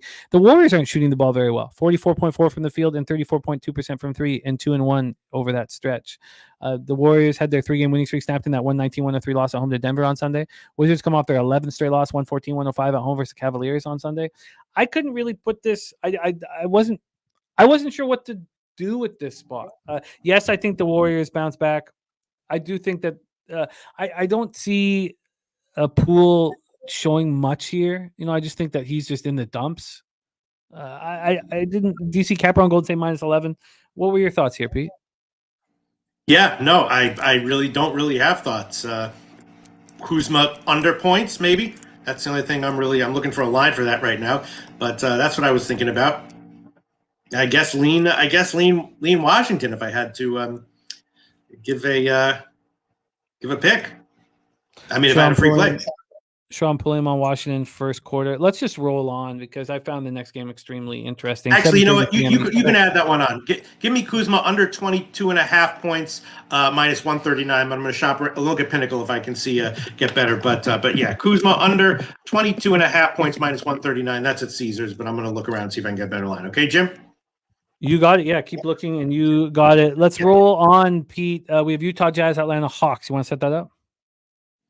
Utah and Atlanta. Yeah, geez, I don't know. I mean, I don't know. Script says take Atlanta, I guess, right? I mean, Utah had lost 5 in a row straight up in ATS before their last game. Atlanta blew out Orlando in their last game, but they have been covering, recently. And, this is the Jazz playing Quinn Snyder. So I guess if you buy into that stuff, Atlanta's going to, come in and play for him. Maybe Utah gives it up. Maybe the refs give them a call or two. And the script says Atlanta, right? I'd bet Atlanta. Mm-hmm.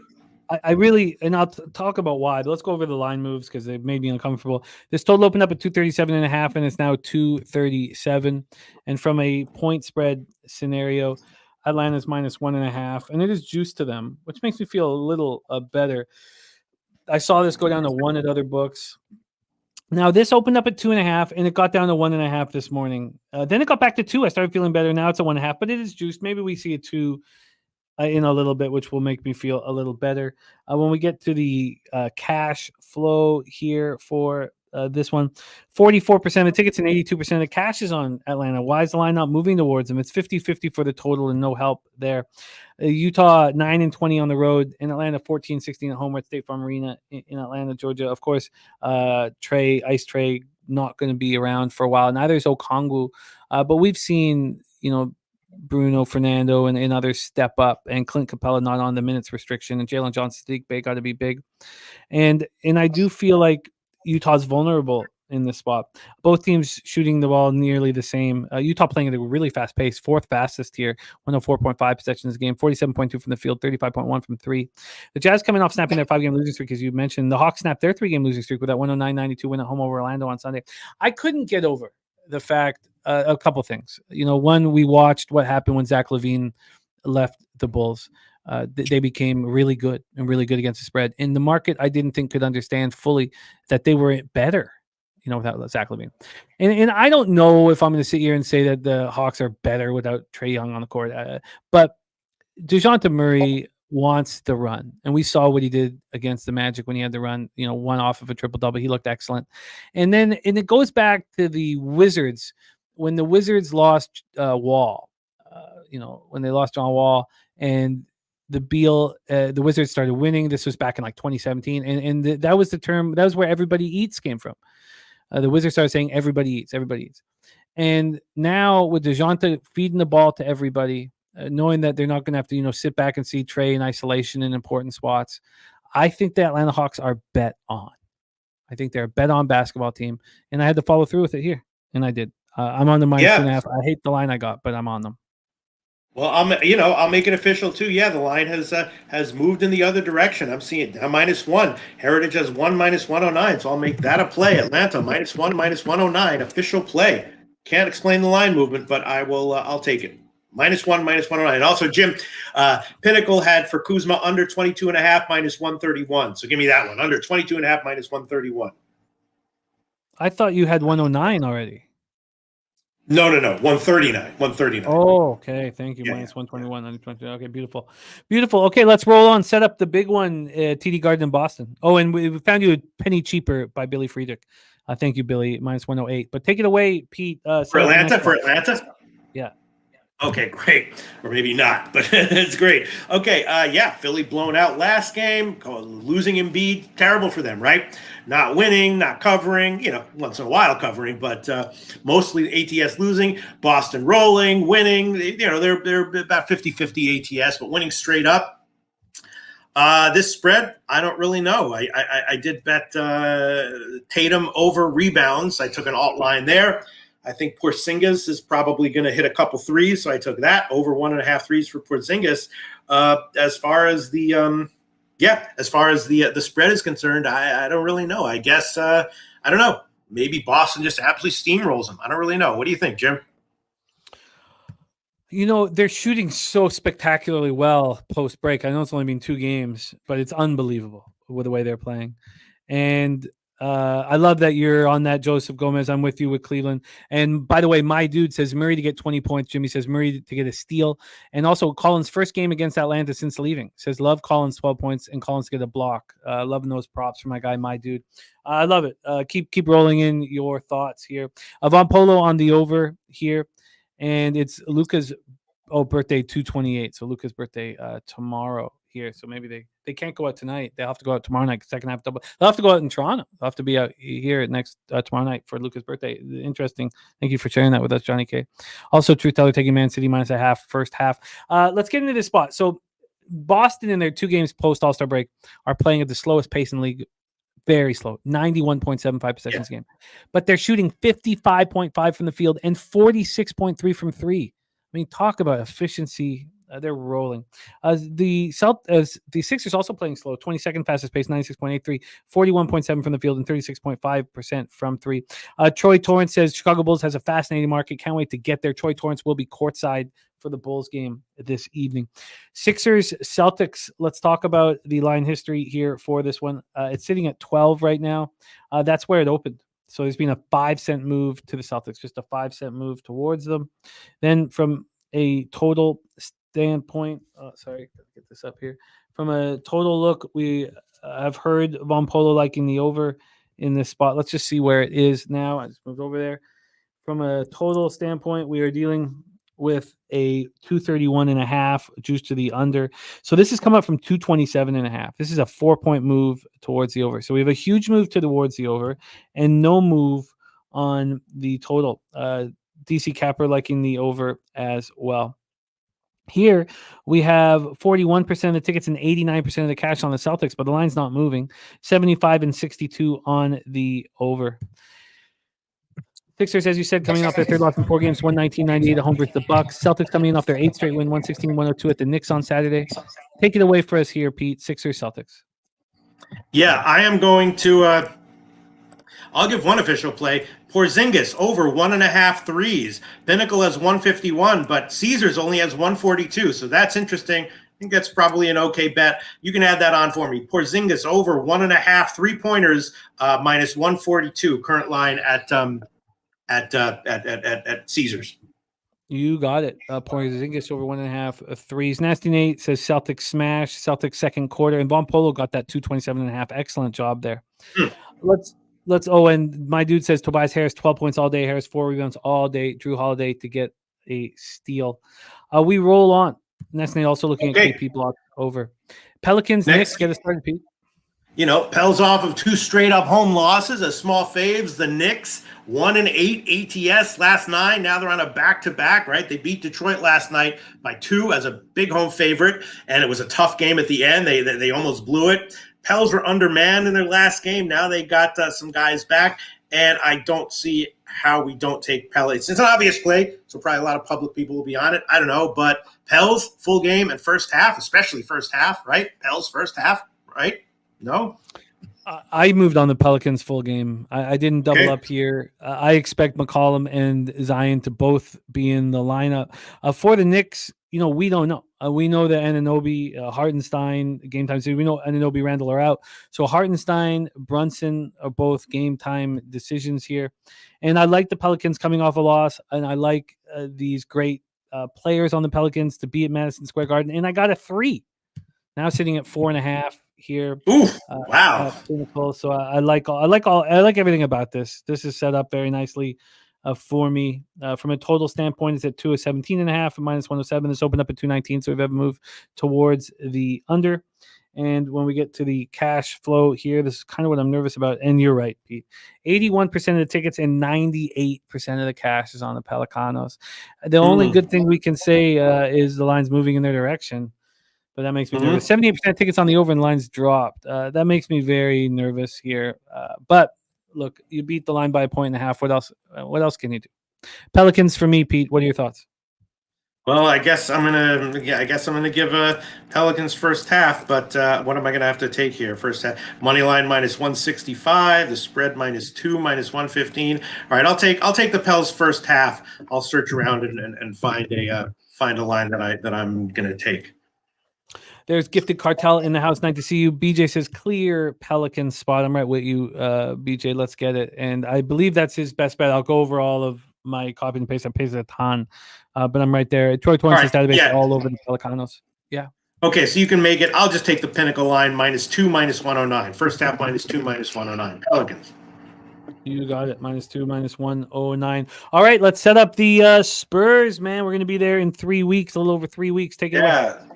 The Spurs losing on their current road trip, getting some covers, but in general, bad bet, losing straight up, going under. T-Wolves blowout in last game. They have mostly been covering. My note on this one is no real clue on this one, side or total, and I stand behind that now.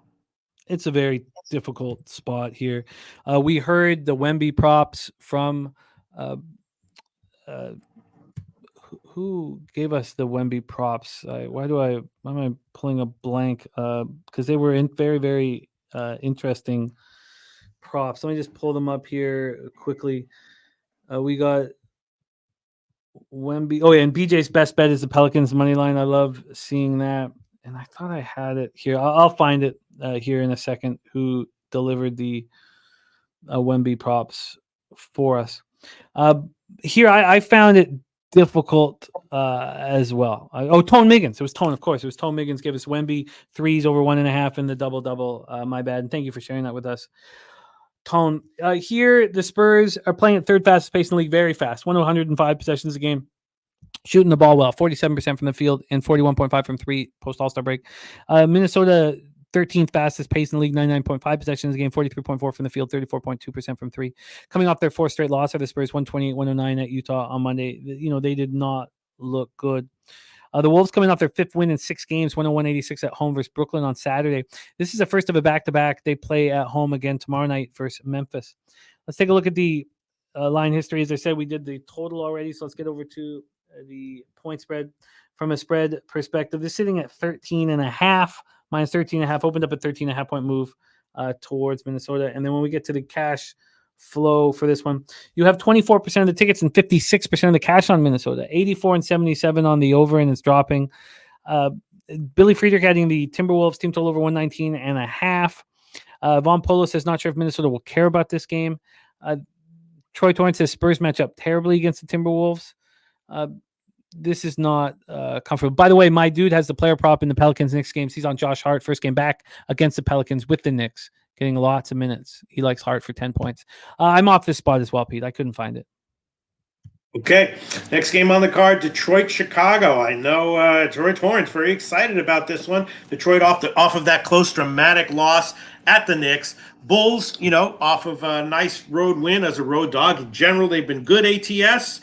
Detroit has been, in general, a good dog, but they're coming off back-to-back, coming off that tough game. Chicago, a huge favorite. I guess I'd be leaning under, but as of right now, no opinion. Von Polo says Detroit's his best bet of the day, and Sammy Calmer already gave us the Pistons' first quarter here at the United Center. Pistons are shooting the ball really well post All-Star break. Now, I know we're only talking about 3 games, and they were all losses, but 50.6 from the field, 44 from 3. Chicago 1-1, 12th fastest pace, 100.5 possessions a game, 45% from the field, and 33.8% from 3. And Von Polo very confident in this spot. Truth Teller has Pistons in a teaser. Let's take a look at the line history here for this Pistons spot. We're sitting here with Chicago minus 10.5. It's opened up at 11. We have a half-point move towards the Bulls. From a total side of things, we are sitting at 225. This opened up at 225, so we've had no movement at all. Well, we've had movement, but it's come all the way back. The circle is complete. A John Donne poem. So here from the cash flow, 91% of the tickets, 89% of the cash on the Pistons, and it's a half-point move towards them. 59% of tickets, 90% cash on the under. I get it. But I still don't find it very, very appealing here. Troy Torrance says when the home team's laying more than 7 points and less than 30% of cash on the over, it's 11-3 to the over. BJ says Pistons show value. Troy Torrance says if the market moves towards the road team at 9, so when the home team is laying more than 7 points, they're getting less than 30% of cash, 12-4 against the spread. Fascinating stuff coming out from the database from Troy. Fanatical Jim said Pistons played hard in the fourth quarter, just come up short last night, thinking they will come out flat early. What are your thoughts here in DC Capper on Detroit plus 11? Pete, take it away. Pass for me, but I certainly trust Troy Torrance to take on this. I also trust Sammy Calmer, though. But Sammy Calmer's only talking about the first quarter. Yeah, I'm not going to. I don't find it appealing enough. With an edge I can trust. Stewart is a game time decision too, which is important for these Pistons. Mikey Money says take the Pistons money line before any more value is gone. Let's set up the Milwaukee Bucks at home to the Hornets, Pete. Yeah, Milwaukee and the Hornets. Another one I'm really not sure about. Charlotte, big dog, 5 straight unders. Charlotte is rolling, but then Milwaukee comes back after the trip. They crushed Philly, but Philly is in a bad way right now. They've been a strong under trender for a while now. I'm not sure. I've been hitting these Milwaukee unders pretty successfully recently. Why not another one? 224.5. Let's see where it's moved. I haven't checked recently, but 220. There you go. Okay, I don't like it anymore, I guess. Yeah, we've had a half-point move towards Charlotte as well. Half-point move towards Charlotte. And then, as you said, with this total sitting at 220 right now. Now, this opened up at Pinnacle at 221, so it's not a huge move. But if you go to, Bet Online, this opened up at 225.5, and that's sort of what Pete is referring to here. Charlotte 2-1 and playing well. 1-5 of 6. 193.80 at Portland on Sunday. This is a home and home. These teams play in Charlotte on Thursday. Milwaukee comes in off its second straight win, 119.98 at the Sixers on Sunday. I love it. I got them plus 275 thanks to Dan Kelly to win the Central. And, both teams playing at a very similar pace, but Milwaukee shooting 50.6 from the field and 41.9% from three, which really separates them from Charlotte. I expect them to continue to play hard, but even against a weak opponent, because of all the flack they were taking, that Doc was taking, especially. In saying all that, I don't want them at 15 here against a team that's won, 5 of 6 and is obviously putting out effort. So I'm off the spot. Okay, yeah, I would be leaning under, but I'm off it. And then the last game, we got 2 more games on the card, I think, maybe 3. No, 2 more. Yeah, Houston, OKC, second of a home and home, right? Houston got beat down by OKC in their last game. They are not doing well ATS, trending under. OKC rolling. And I don't know. I was thinking, is Houston going to maybe Houston first quarter, first half, and maybe the over. They've already played once. Maybe they'll ease up on D here and have a higher scoring game. Leaning over, thinking about Houston first half, I guess, or first quarter, first half. These teams are playing alarmingly fast post All-Star break. I'm shocked that this is a 235.5, and it can only be based on how poor Houston's been shooting, because they're flying. The Houston's 6th fastest in the NBA, 103.83 possessions a game post All-Star break. OKC is playing at 105.33 possessions post All-Star break, 54.1 from the field, 49.1% from three. I feel like this isn't over as well. Spread-wise, yes. Houston is 10-point dogs. That's where they've been sitting. I've been trying not to bet totals, but BJ saying the value is on Houston at this number.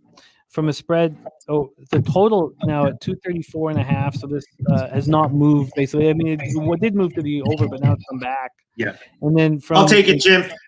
234.5 minus 106. Official current line at Pinnacle. Official play. Houston OKC over 234.5 minus 106. We'll take it. Why not? I absolutely get it, but we have 85% of the tickets and 90% cash on the over, and it's come back. So I'm gonna have to stay off of it, and I'm trying to stay off of totals anyways. Fanatical Jim on Rockets plus 10.5 on Polos. Thinks Shea could still be MVP. Within reason. Let's move on to the final spot on the board, 10 p.m. Eastern, Heat Blazers, Pete. Yeah, man, I don't really know about this. I did, Troy Torrance gave us Miami and the under yesterday, and I bet both of those, but I didn't break even because I also threw on the Sacramento team total under. So even though the game went over, the Sacramento team total under cash, so I went 2-1 on the picks. Thank you very much, Troy Torrance, for those 2 yesterday. And now Miami's on a back-to-back. They get all their guys who are out back. Portland, I don't know, man, lost 6 in a row ATS. Very low total when I saw it open. Miami getting their guys back, I guess my thought would be take Portland, but I'm not going to bet that. But super contrarian opinion would be that. Take Portland. But that's based on nothing except being super contrarian.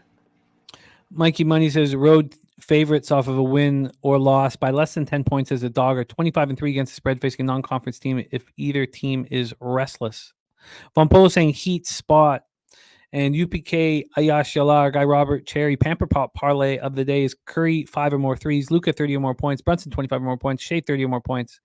That is a 2-unit parlay for our guy Robert Cherry. Heater on the second half back-to-back after securing their 4th straight victory, 121-110 at Sacramento. Blazers coming off their 8th straight loss, 93-80 at home for Charlotte on Sunday. Both teams are playing at a slower pace, but Portland post All-Star break is hitting 19.3% from three, Pete. Now that's just 2 games. That's horrifically low. Horrifically low. Miami 49.1 from the field and 40.7% from three. BJ says this game stinks. Backwood. I do not find it appealing. I have covered that Southeast Division future, which is great. So I can't. I'll win 1,000 if Orlando wins and 800 if Miami wins. That's all fine. And then Portland 59% of the ticket, 64% of cash is on them. Half point move towards Miami, 69% ticket, 73% cash on the under. The under is appealing. Could Portland start shooting the ball better? That would be the only thing that would hurt this under. But it seems like it's, I guess it's probably 213 is probably right around the perfect number. So it's at 213 with no movement. And again, looking at the cash flow, 69% ticket, 73% cash on the under. So you'd want a little bit of movement. I'm fine staying off of it. I like my card, and I'm not going to add anything in NBA. Okay, sounds good, Jim. Let's review all action in NBA. I'm on the Cavaliers -4. Loshak is on Max Strus over 9.5 assists and rebounds at +235. Torrey Coker, grandma baked the cookies play of the day. Cavs first half -2. Loshak's on the Magic -8.5, -107. He's on Kuzma under 22.5 points, -121. We're both on the Hawks. I got 2.5. He got 1. Makes me nervous. Porzingis over 1.5 threes for Peter -142. We're both on the Pelicans. I got -3 full game. He got first half -2, -108. Then nothing for Spurs Wolves. Sammy Comer on the Pistons first quarter. Von Polo on Pistons full game.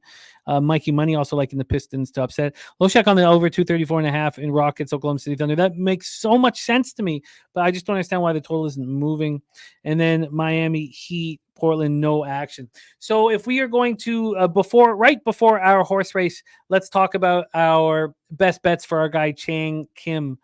Chang, I would like you to use the Vancouver Canucks on the money line. The Vancouver Canucks on the money line, and anything that Pete wants. What's your spot for the friends and family here, Pete? Well, I could give him can I give him a shots prop? Martin Nechas over 2.5 shots on Gomez. But I'll give him a more standard bet. How about I don't know, maybe just Syracuse. I don't know, man. Maybe just Syracuse. I mean, I don't know. I don't really know. Let me think. Let me just look at this. I'm not sure what to do here, Jimmy the Bag. Let me just glance around. You're Atlanta. I don't really know. Fuck, man. I don't know. Let's give him Syracuse. You can take -1 if you want, or the money line if you want.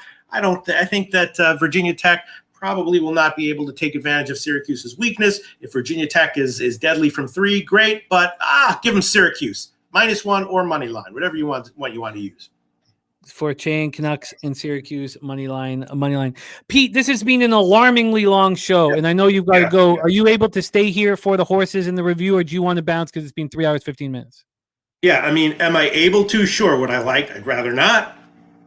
I'd rather not. No, I'm just kidding. I would actually rather, but I do have shit to do. So if you wouldn't mind, I would. I wish I would actually like to stay and do it and give a British call. But I kind of got to go though. No, you know what I'm saying, Jim? Is that cool? You, I'll do the full review at the end of the show. We love you. Please follow Pete on X at P Loshak. And Pete, I love these Tuesdays. Let's make it 3 winning shows in a row, my friend. Let's do it, baby. Great to be back. See y'all next Tuesday. Thanks, Jim. There he is, Peter Loshak. Jose is going to join me for the big horse race and then the review. How are you, Jose, my friend? I'm doing well. Can't complain. Just packing, the usual shit. Did you get the place now, or are you still wondering? I'm still wondering. We did apply though, at the very least. Yeah, this is not how it works, Jose. It's not how it works. Yeah, you just have to be prepared. Like, I have nothing in my room. My whole life's in my car. If my car got ganked, like yours did once upon a time, I'd lose everything. Everything I have, all my clothes, it'd be great. There's a guy who lived in my apartment in Vancouver, and he told me one day he moved from Alberta, and he got a huge trailer, put all his stuff. He was so excited. He drove to Vancouver, so excited. Parked the trailer in Surrey, jumped on the SkyTrain, went downtown to experience Vancouver, and he came back and he could see the trailer. His whole life taken. His whole life robbed. That was his first 24 hours. I mean, that's what happens in Surrey, but the first 24 hours in Vancouver for him. Everything, his whole life stolen. All right, let's get to the horse race. We have a 1 minute sprint. A 1 minute sprint here for the gold member races. Jose, you do the first 30 seconds, and then I will take us home here. How many horses do we have in the race?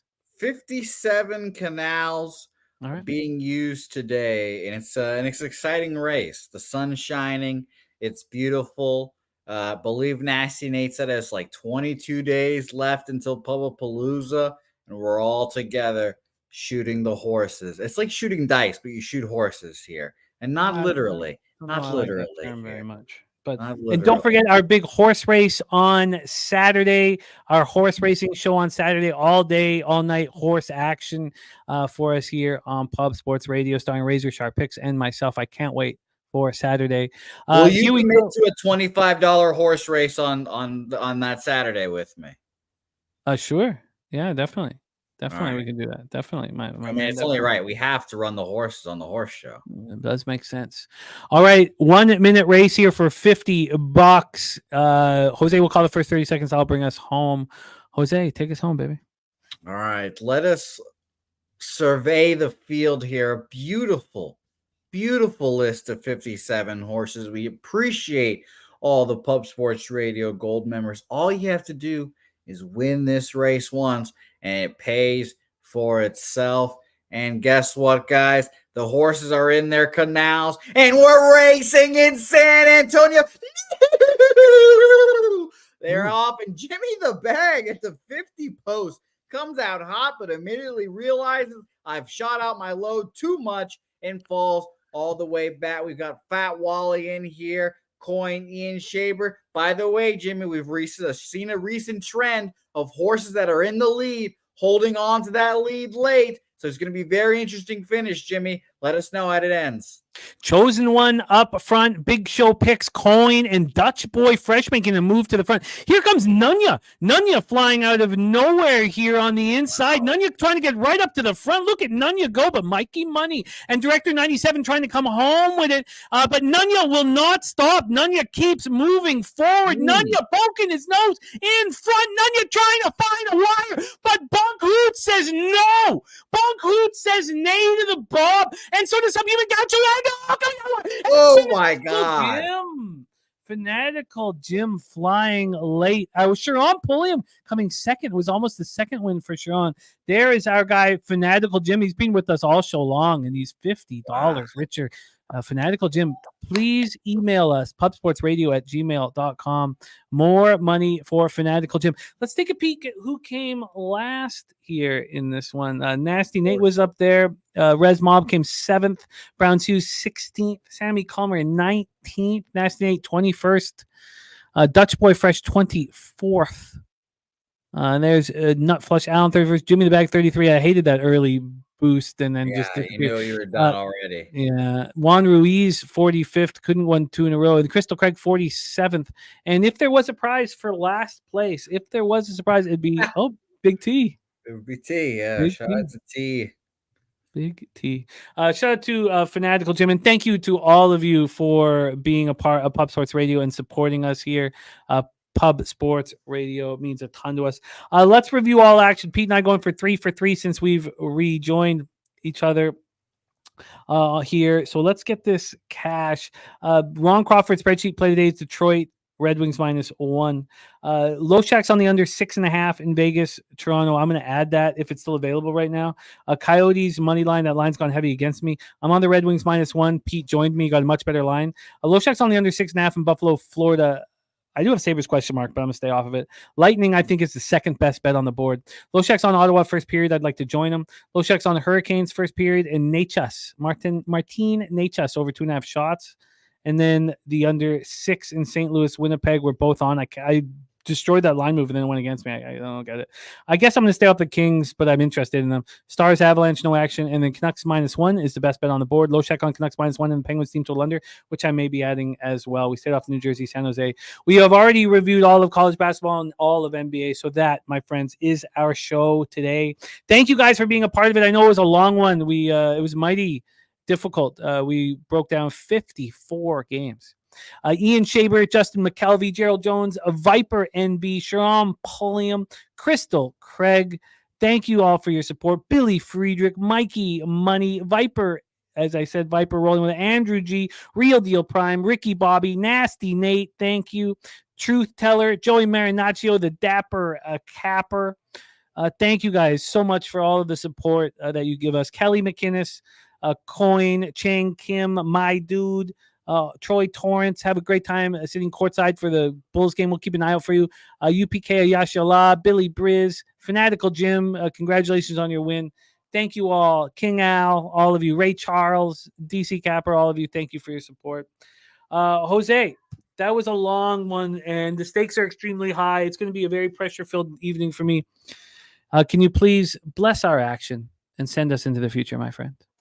Of course. I wish you luck, Jimmy, as always. I want nothing but success from my father, as always. It's nice to see everyone in the chat. Nate, everyone in here. Again, we'll keep saying it 1,000 times. Pubblepalooza, third weekend in March. It's going to be great. Obviously, we've got everything already planned out. Little Friday night poker tournament. Saturday, of course, we're going to the Spurs game. Some of us might be asleep in the studio at those times. Who's to say? But as long as we have those people going, we're going to the Spurs Saturday, Sunday, Ratama, and obviously a great comedy show. And allegedly, some Zooms might be consumed on Sunday. Who's to say? Who's to say? It's going to be a fun night. Either way, but it's nice to see everyone. Appreciate everyone. Let's go milk these motherfuckers now. Go celebrate. And shout out to Clint, by the way. Big shout out to Clint. Nice to see you, my man, and nice to see your successes. So shout out to you, my man, Clint. But shout out to you guys. Go visit Mike M later today, and let's go milk these motherfuckers. Leche. A los bookmakers.